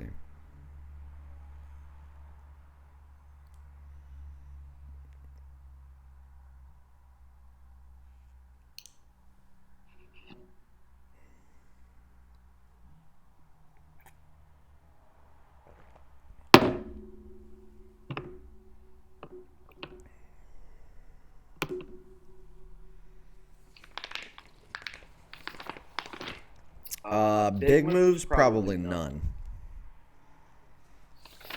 I think they'll make some behind-the-scenes move. I do know for a fact that they hired a new farm system director yesterday.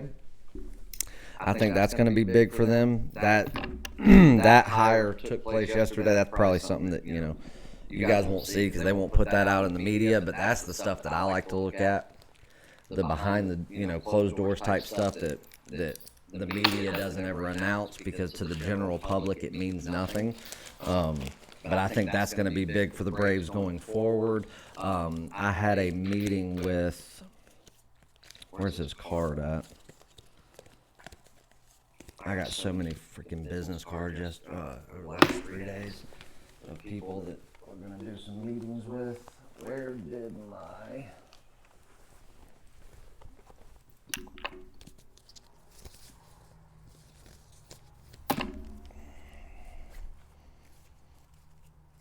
here we go.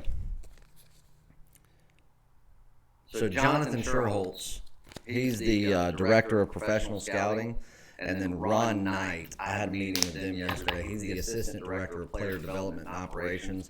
Both of them with the Atlanta Braves. They let me in on that hire yesterday. I think that's going to be a good fit for the Braves. So I think with Hamels, and we'll see what they do as far as some re-signs within people that are already within the organization. I think that as far as big moves, they're done for the season. I mean, they've already spent $140 million. They can't really do much more. They're not going to pay a luxury tax to not go out there unless they may still get Bumgarner, which I think would be a good fit. But I think they overpaid for Hamels a little bit too bit. So it may have gotten them a little trigger shy. Yes, I'm telling you right now, as far as them going out there and scouting international players, the Braves are doing one of the best jobs at it.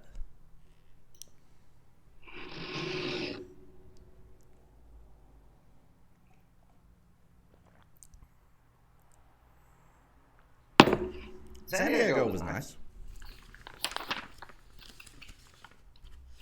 I didn't spend a ton of time out and about in San Diego. I was basically held up in conference rooms and hotels and just doing baseball winter meeting type stuff. So, I mean, hell, I didn't see the light of day for a good portion of Monday unless it was through a window.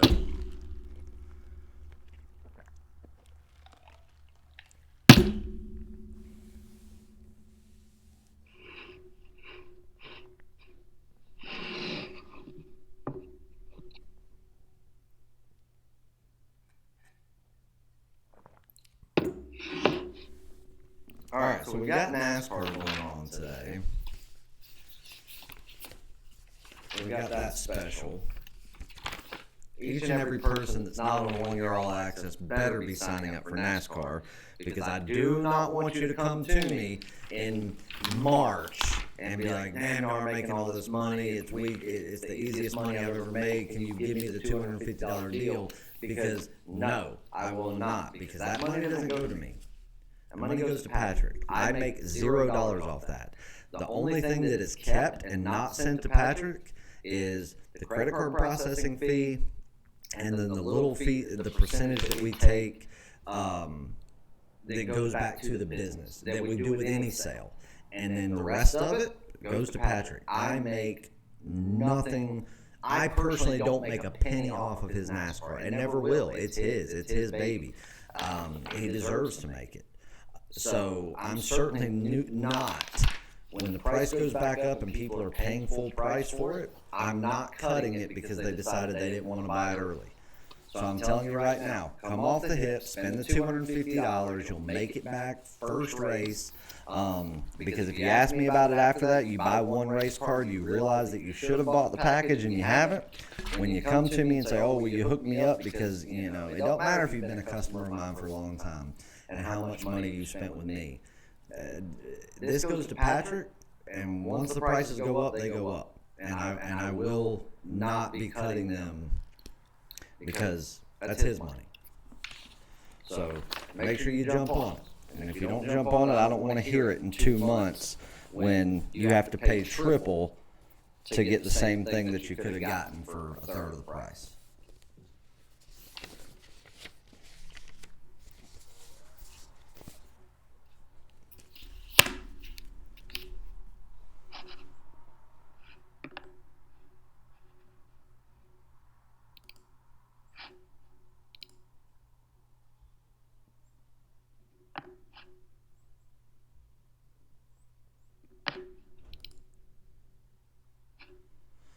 All right, I'm going to run one more thing for the day.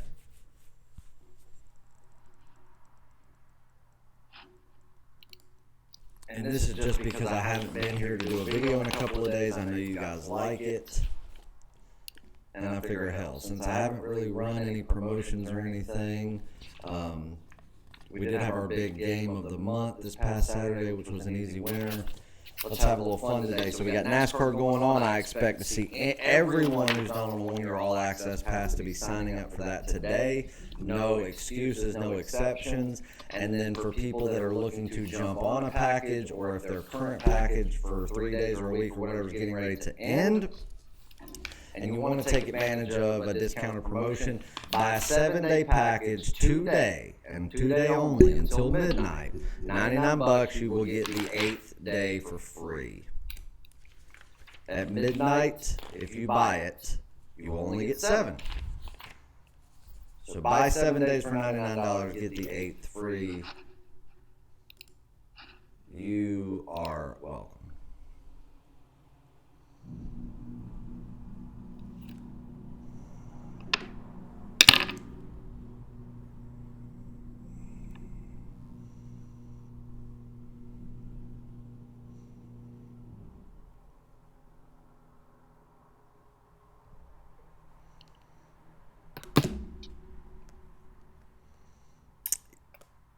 Yes, it is that's a promotion. That's for today only, because like I said, we'll do the New Year's specials that we usually do, where we kind of do like a site-wide promotion, and he's going to be selling the season for $500. Normal price on the season is going to be $800. But for today, you can get it for $250.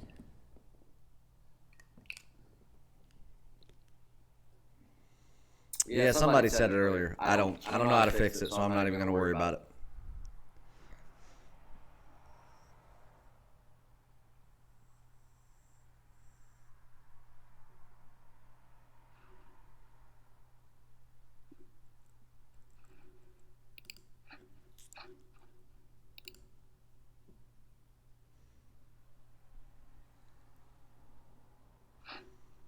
Not even going to worry about it.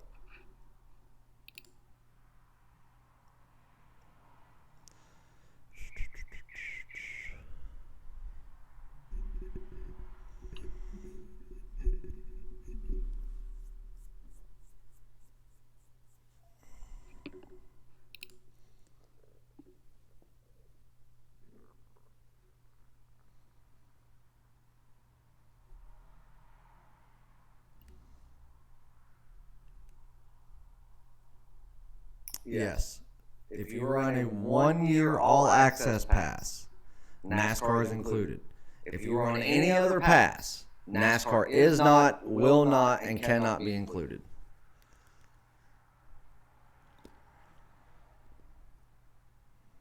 My laptop volume is always muted.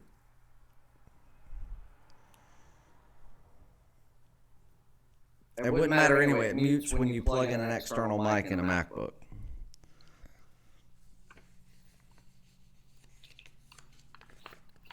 Top play months, top play years, all that stuff, NASCAR is not included. Only 1 year all access.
Let's get into one more little thing, and then I'm going to call it quits, get plays out, and I'm calling it a day.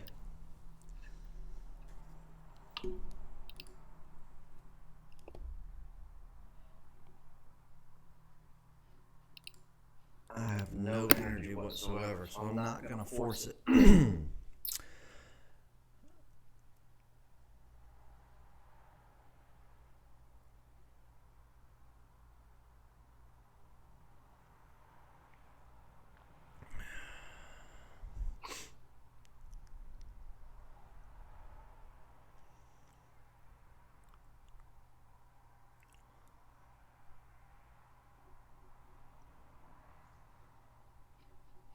As much as I hate to say it, what's up, Scott? As much as I absolutely hate to say it, cringe when I say it, I actually think that the Houston Rockets minus 11 is what I just betted at just 10 seconds ago. I see a couple of 11.5s out there. I think the Houston Rockets go on the road and absolutely pounce the Cleveland Cavaliers. Cleveland can't play any defense. Harden's going to get to go to the foul line 1,000 times. If they can't win this game by 11, then there's a problem, which Houston is not a very good team, as you can see. But I think they should win this game by 20 points.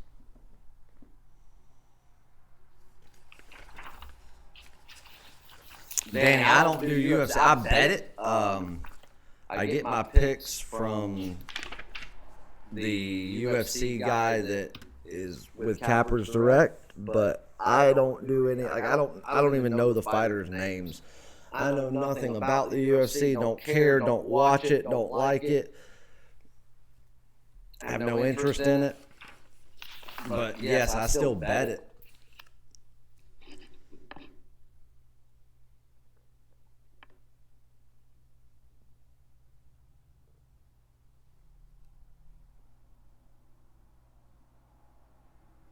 Oh, you talking about this shirt? Yeah. One of the guys at Petco gave this to me the other day. Oh.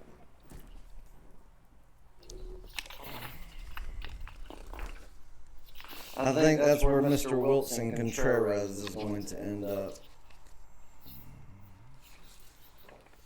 Oh, yeah, there's a ton of races. That's what I'm saying. You can't beat the deal. Exactly. It's less than $5 a race and something that you would have to spend $50 a race on to get it Sunday to Sunday.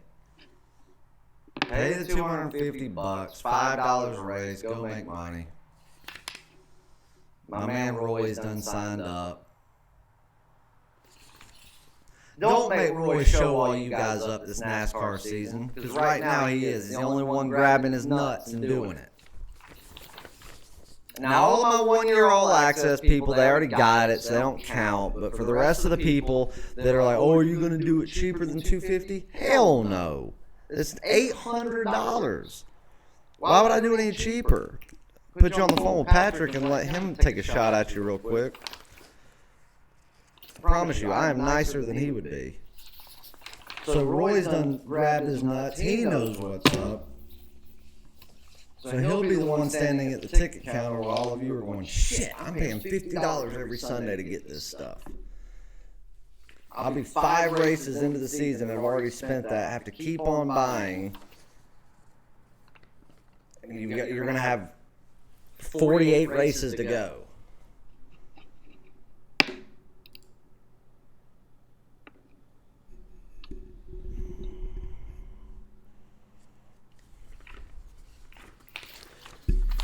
If they can't cover it, I don't see them winning. Teasers are a death trap just like parlays, guys. The juice will eat you alive.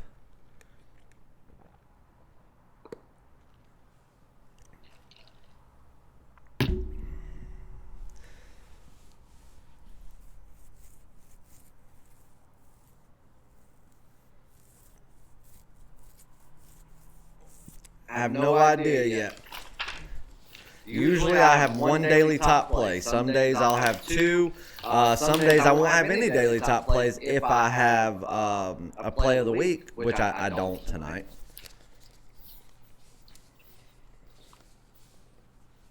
But just like Saturday, I had 2 daily top plays and a game of the month. Yesterday had 1 top play. The day before, no top play. On Sunday had a top play. NHL's been rocking and rolling.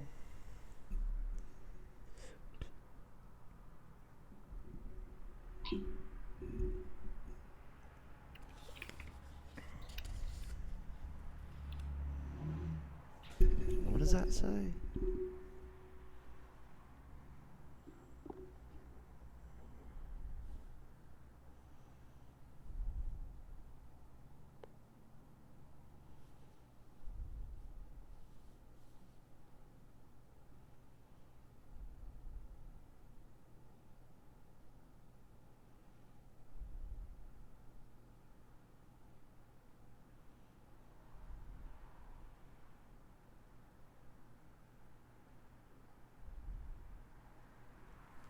I'll never force a play, ever.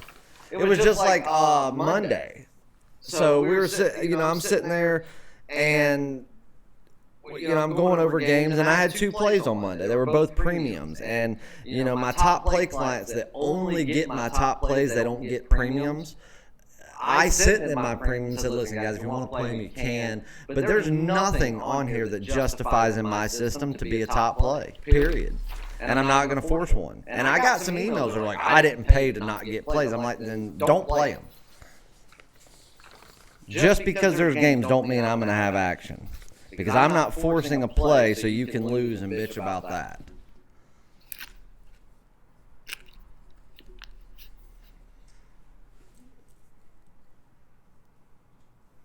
Somebody said UMass or Yale. I don't know why you're asking UMass or Yale, because you just reposted my free play earlier at Yale -4.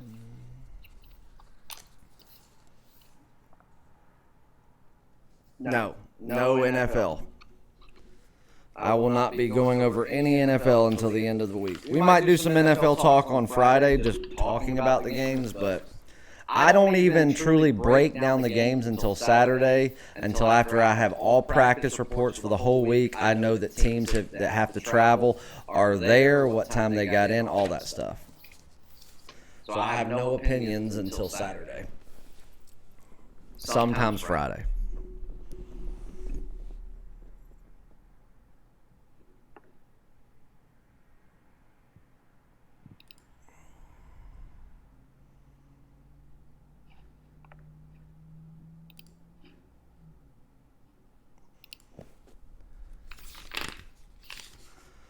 Let's see, something came through. Keith, Dave. Oh, I knew my man Keith was going to jump on it.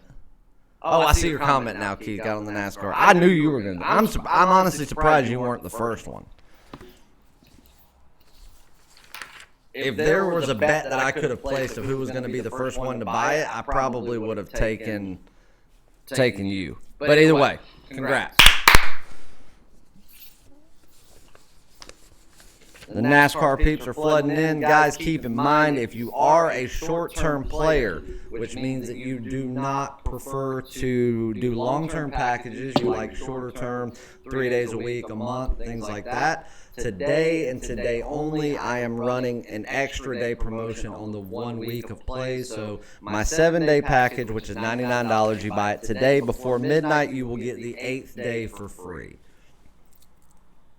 Just throwing that out there for some of my people that may be new, maybe, haven't been with me before, want to check it out before they buy something long term, so on and so forth. It's a good way to get an extra incentive and not have to pay any extra money. I think Keith would have probably been the favorite odds. I think Keith would have probably been minus 250 in my book.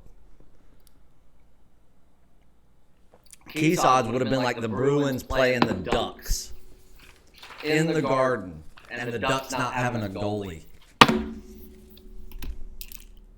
Hey, Keith, do me a favor. I'm grabbing my charger because we're going to run this thing for about another 15 minutes. We're going to do one more free play. So run the chat for about 10. Oh, shit.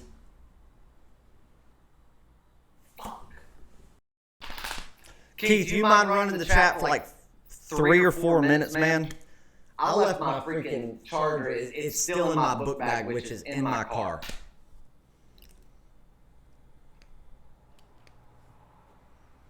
And I don't want my computer to die during this. Savannah. Huh? What is Savannah?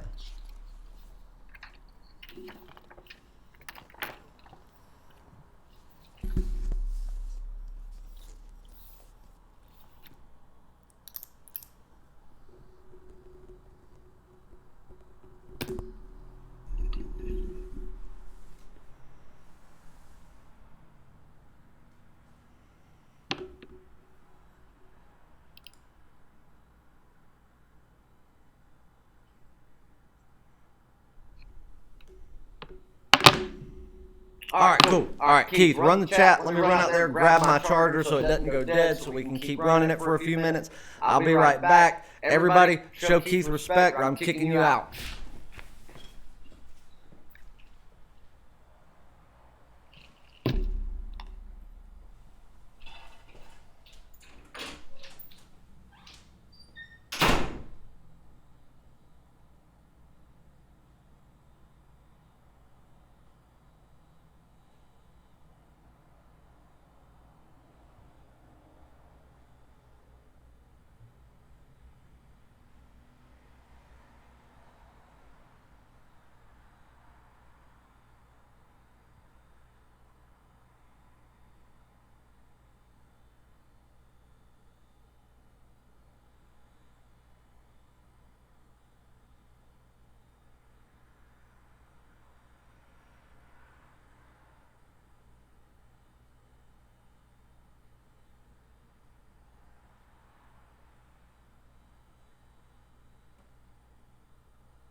All right, dudes, I'm back.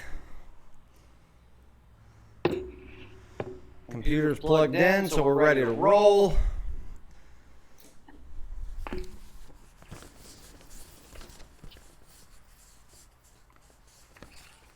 Keith, appreciate you running the chat for me, brother.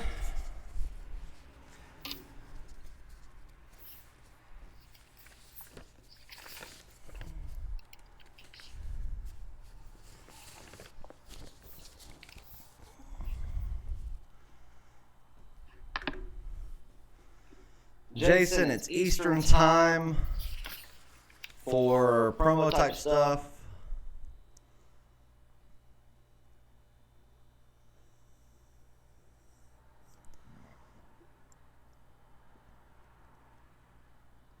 I'm probably not even going to tune into Feinbaum today. I'm too wrapped into winter meeting stuff. I don't even think Paul Feinbaum has watched a baseball game in 20 years.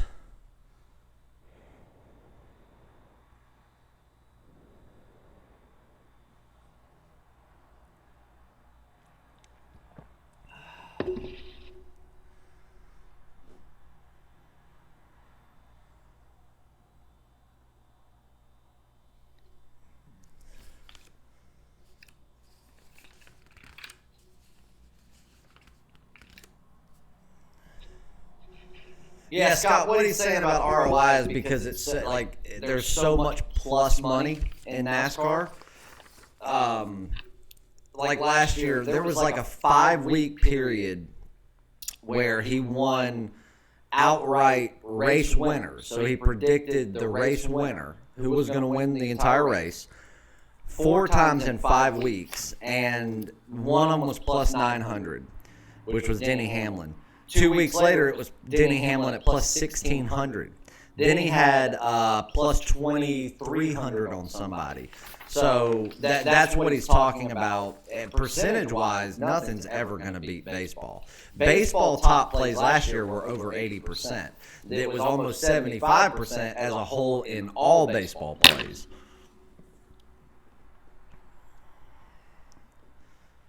And most of the NASCAR guys, that's all they bet is $100 a play. So, I mean, like, you would have bet Denny Hamlin last year on that race at plus 900. You bet $100, you won 900. There were people that, when he had him at plus 1,600, $100 bet, won him 1,600. You can't beat ROI like that in any sport because it just doesn't exist. You're never going to get that in a main sport like a baseball, basketball, football, hockey type thing.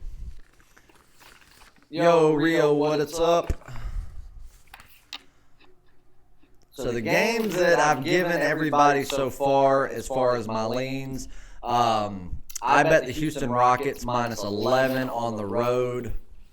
Yale minus 4 is a lean at this point. Line just doesn't make a ton of sense right at the moment. And I think that Arizona State minus 19 is justifiable. I'm going to be getting you guys some information for a conference next year with SMWW, Sports Management Worldwide. They are going to be doing a course on sports betting, the industry, and I have been asked to be a speaker next year at the conference.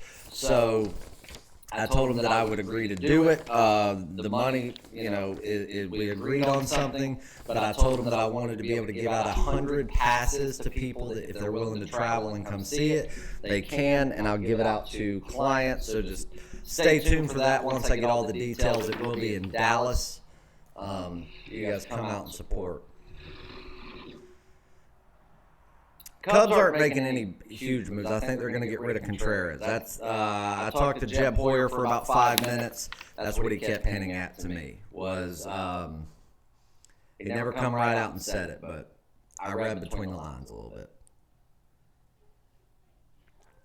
I do know that Theo has all but closed a deal with Scott Boras on a control extension with Chris Bryant. We'll see if that comes through, and the Cubs have opted out of doing any type of extension with Anthony Rizzo at this time. So we'll see how that pans out. Love Rizzo, love Bryant, but I mean, I'll be honest with you. You could deplete that entire team. You just better not touch Javi Baez.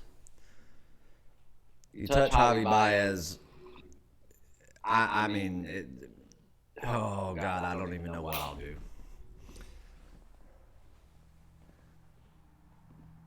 I met and talked to and took pictures with every one of those guys on Monday night. Or Sunday night, excuse me.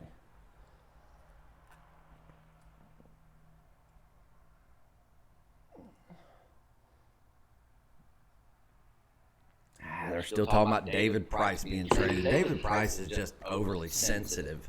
He needs to go back to a small market like Tampa or something where people treat him like a god. He goes out there and gets bashed on by fans in Boston. He's overly sensitive. He cries about it, don't like it.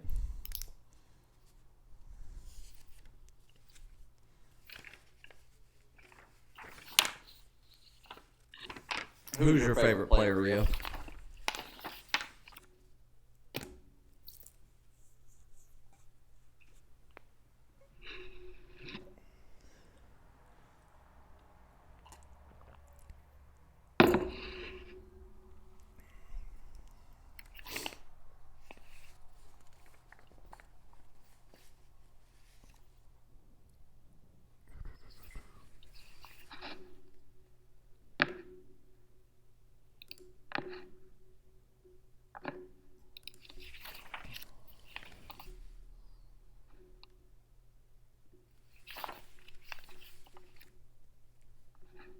And guys, I wanted to tell y'all again, if any of you are not on a current package, that's okay. If you still want to be able to, because I know sometimes, like I'll go live, you guys are at work or on the road or something like that, and sometimes you can't always tune into a live show, or you don't always see a tweet or, a post on the YouTube community, or even get to catch a free play video. And, sometimes I'll run a special or a promotion or a discount, coupon code, something of that nature. And you're like, oh, damn, I didn't see it because I was traveling, whatever. If you go to the website, chasewins.com, you can sign up for an account, and you don't have to purchase anything. You go in, fill out your information. It'll make you choose a package, and it'll make you fill out all your information. But then when you click next, it'll take you to the credit card screen. Just don't fill anything out. Close out of it right then, and now you have an account with the website. You haven't bought anything. You're not going to be getting plays, but you will get, anytime I have a special or a discount code or anything like that, you'll get an email directly to your inbox so you don't miss out on it. And that way, if it's something you wanted to get on, you can. You won't have to worry about tuning into a live show or worrying about missing it. So it's worth being a member at the site whether you purchase something or not. So just keep that in mind. Make sure you use your real email. Don't put in an email you don't use anymore, because when I send out an email, it's going to whatever address you put in. And then when you are on a package, that's the email address that I'll be sending an email to every day to let you know plays are ready.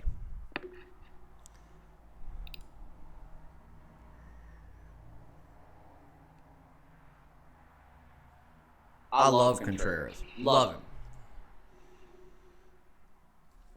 I don't know. That should he? Yes. Do they have the money? Yes. Have they done the things to get him? Yes. I think the ball's in Donaldson's court right now. And I think that he would be, as far as any organization that's shown true interest in him, the Braves would be the best fit. So I don't know why he wouldn't, but then again, who knows? I don't agree with Gerrit Cole going to the Yankees. I don't think that it's going to benefit his career anymore. I think that he would have been much more valuable to a team like Anaheim or LA or even Philadelphia. In the long run, truthfully, if he's going to go and do a deal that's the better part of a decade. But what do I know?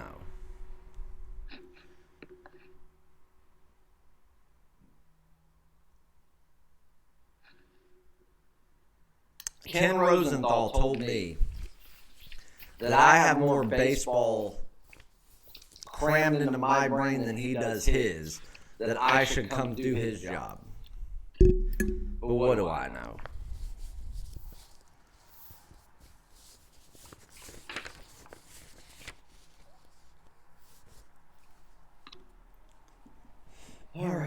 let's see.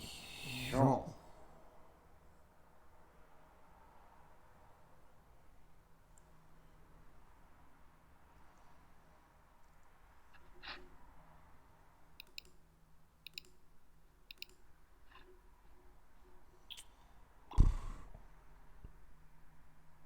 That Lakers line is off. Makes no sense. I think Milwaukee's line's off too.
Let me check something real quick here, because I just got an email from one of my dudes about a game that I already locked in. I may give you this one for free, just since I'm in a good mood.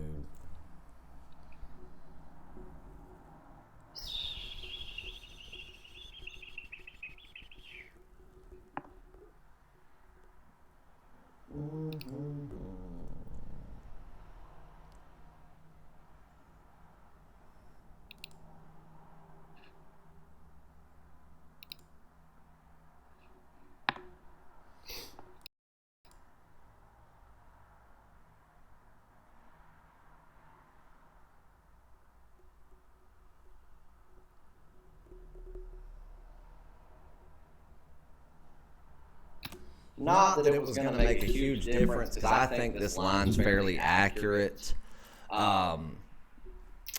being that they are actually taking home court into consideration here. But we've got a team that's in my bottom 300, probably one of the 10 worst teams in all of college basketball, somebody that breaches the top 200 and another.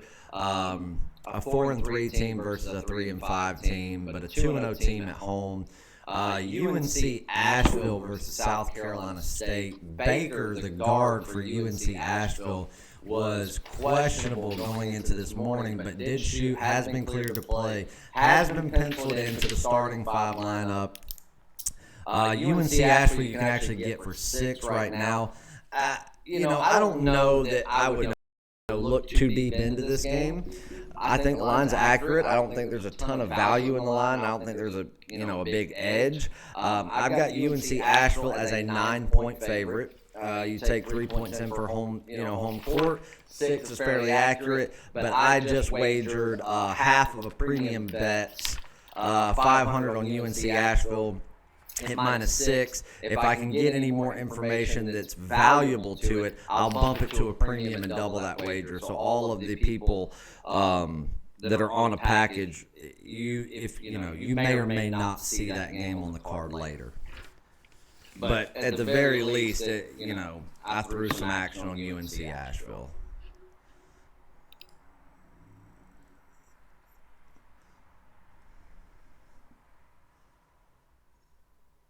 Who?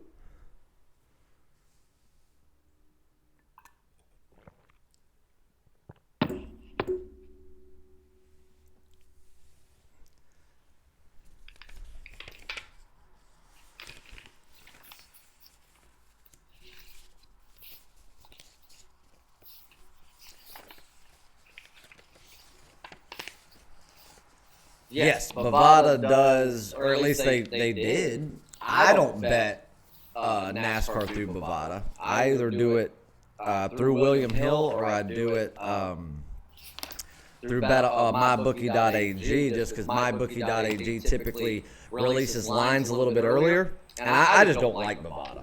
That's just my personal opinion. I don't like them. A lot of people do. A lot of people use them, and unless they've changed something in the last 30 days, Bovada takes NASCAR bets.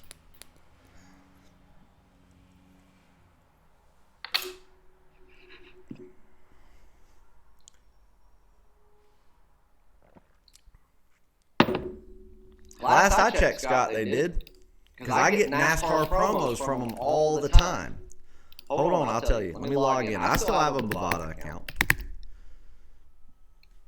I don't ever use it, but I still got some money sitting in it.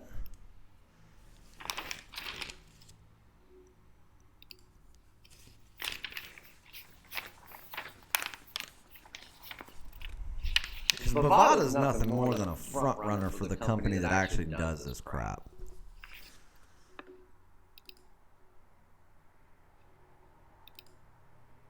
I see Motorsports right there.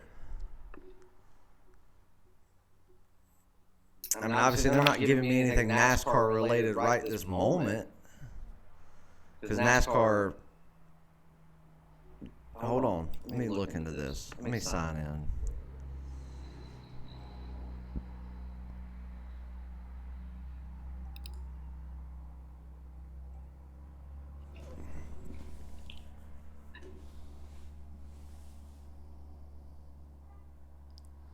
I mean, they're not showing it right now, but that's because NASCAR is in the off season.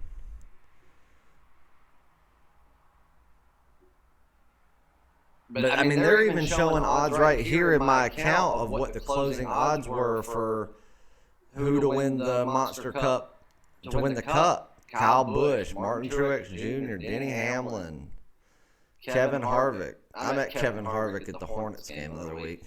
He was sitting 3 seats down from me. I see it. I don't know. Maybe.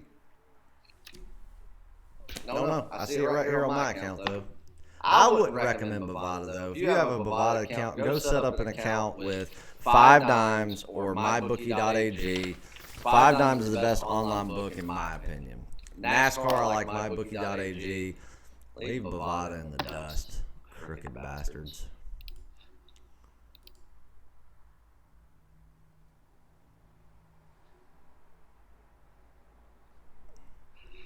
Yes, Colton, they do.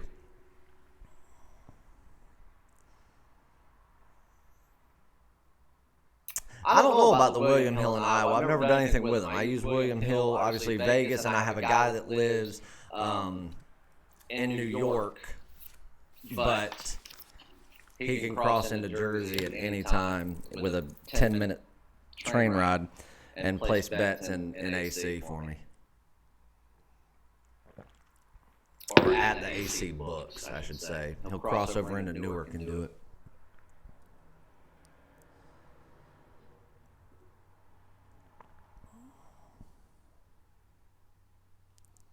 I hate Bovada. Bovada takes forever to pay out.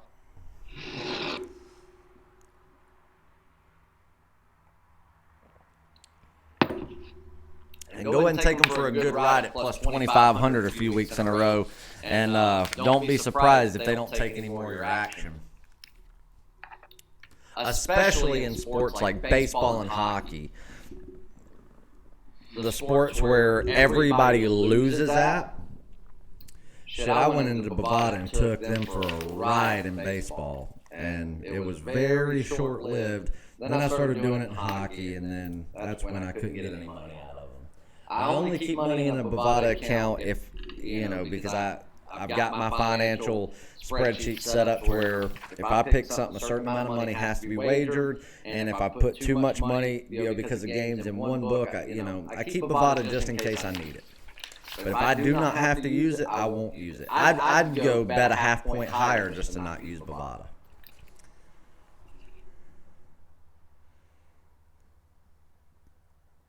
No, Colton, you can use 5 dimes wherever.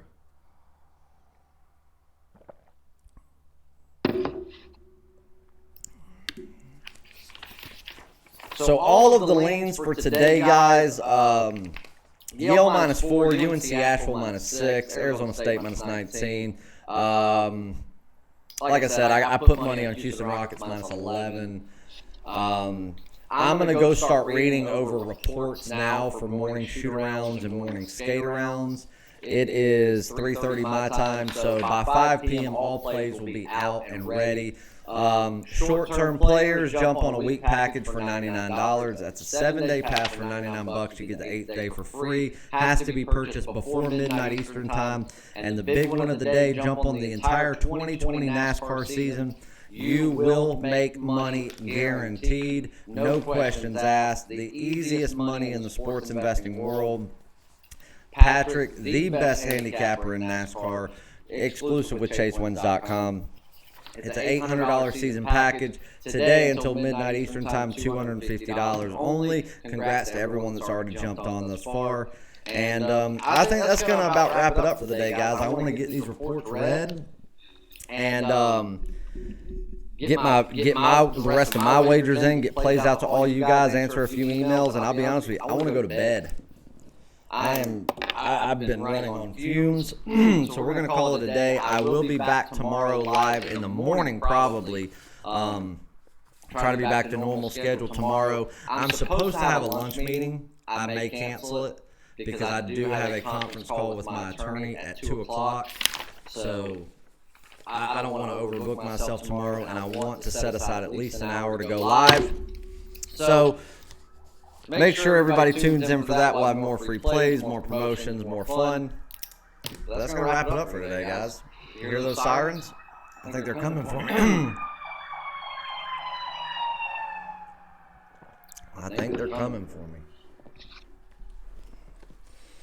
But guys, I appreciate all the love, all the support. Make sure if you are not following me on Twitter, @PicksChase, do so. I'm going to be posting some more stuff from the winter meetings. And, yeah, it was a good time. It was well worth it. Can't wait to go back again next year. If you have any questions, shoot me an email. I'll get back to you as quickly as I can. Let's go get some plays out, go make some more money, keep killing these top plays like we do every day. Love you guys. If you got any questions, let me know. Sign up for the NASCAR season. Sign up for the 7-day promo. Sign up for 1 year. Sign up for it all. Let's go fucking crush these books. See you guys.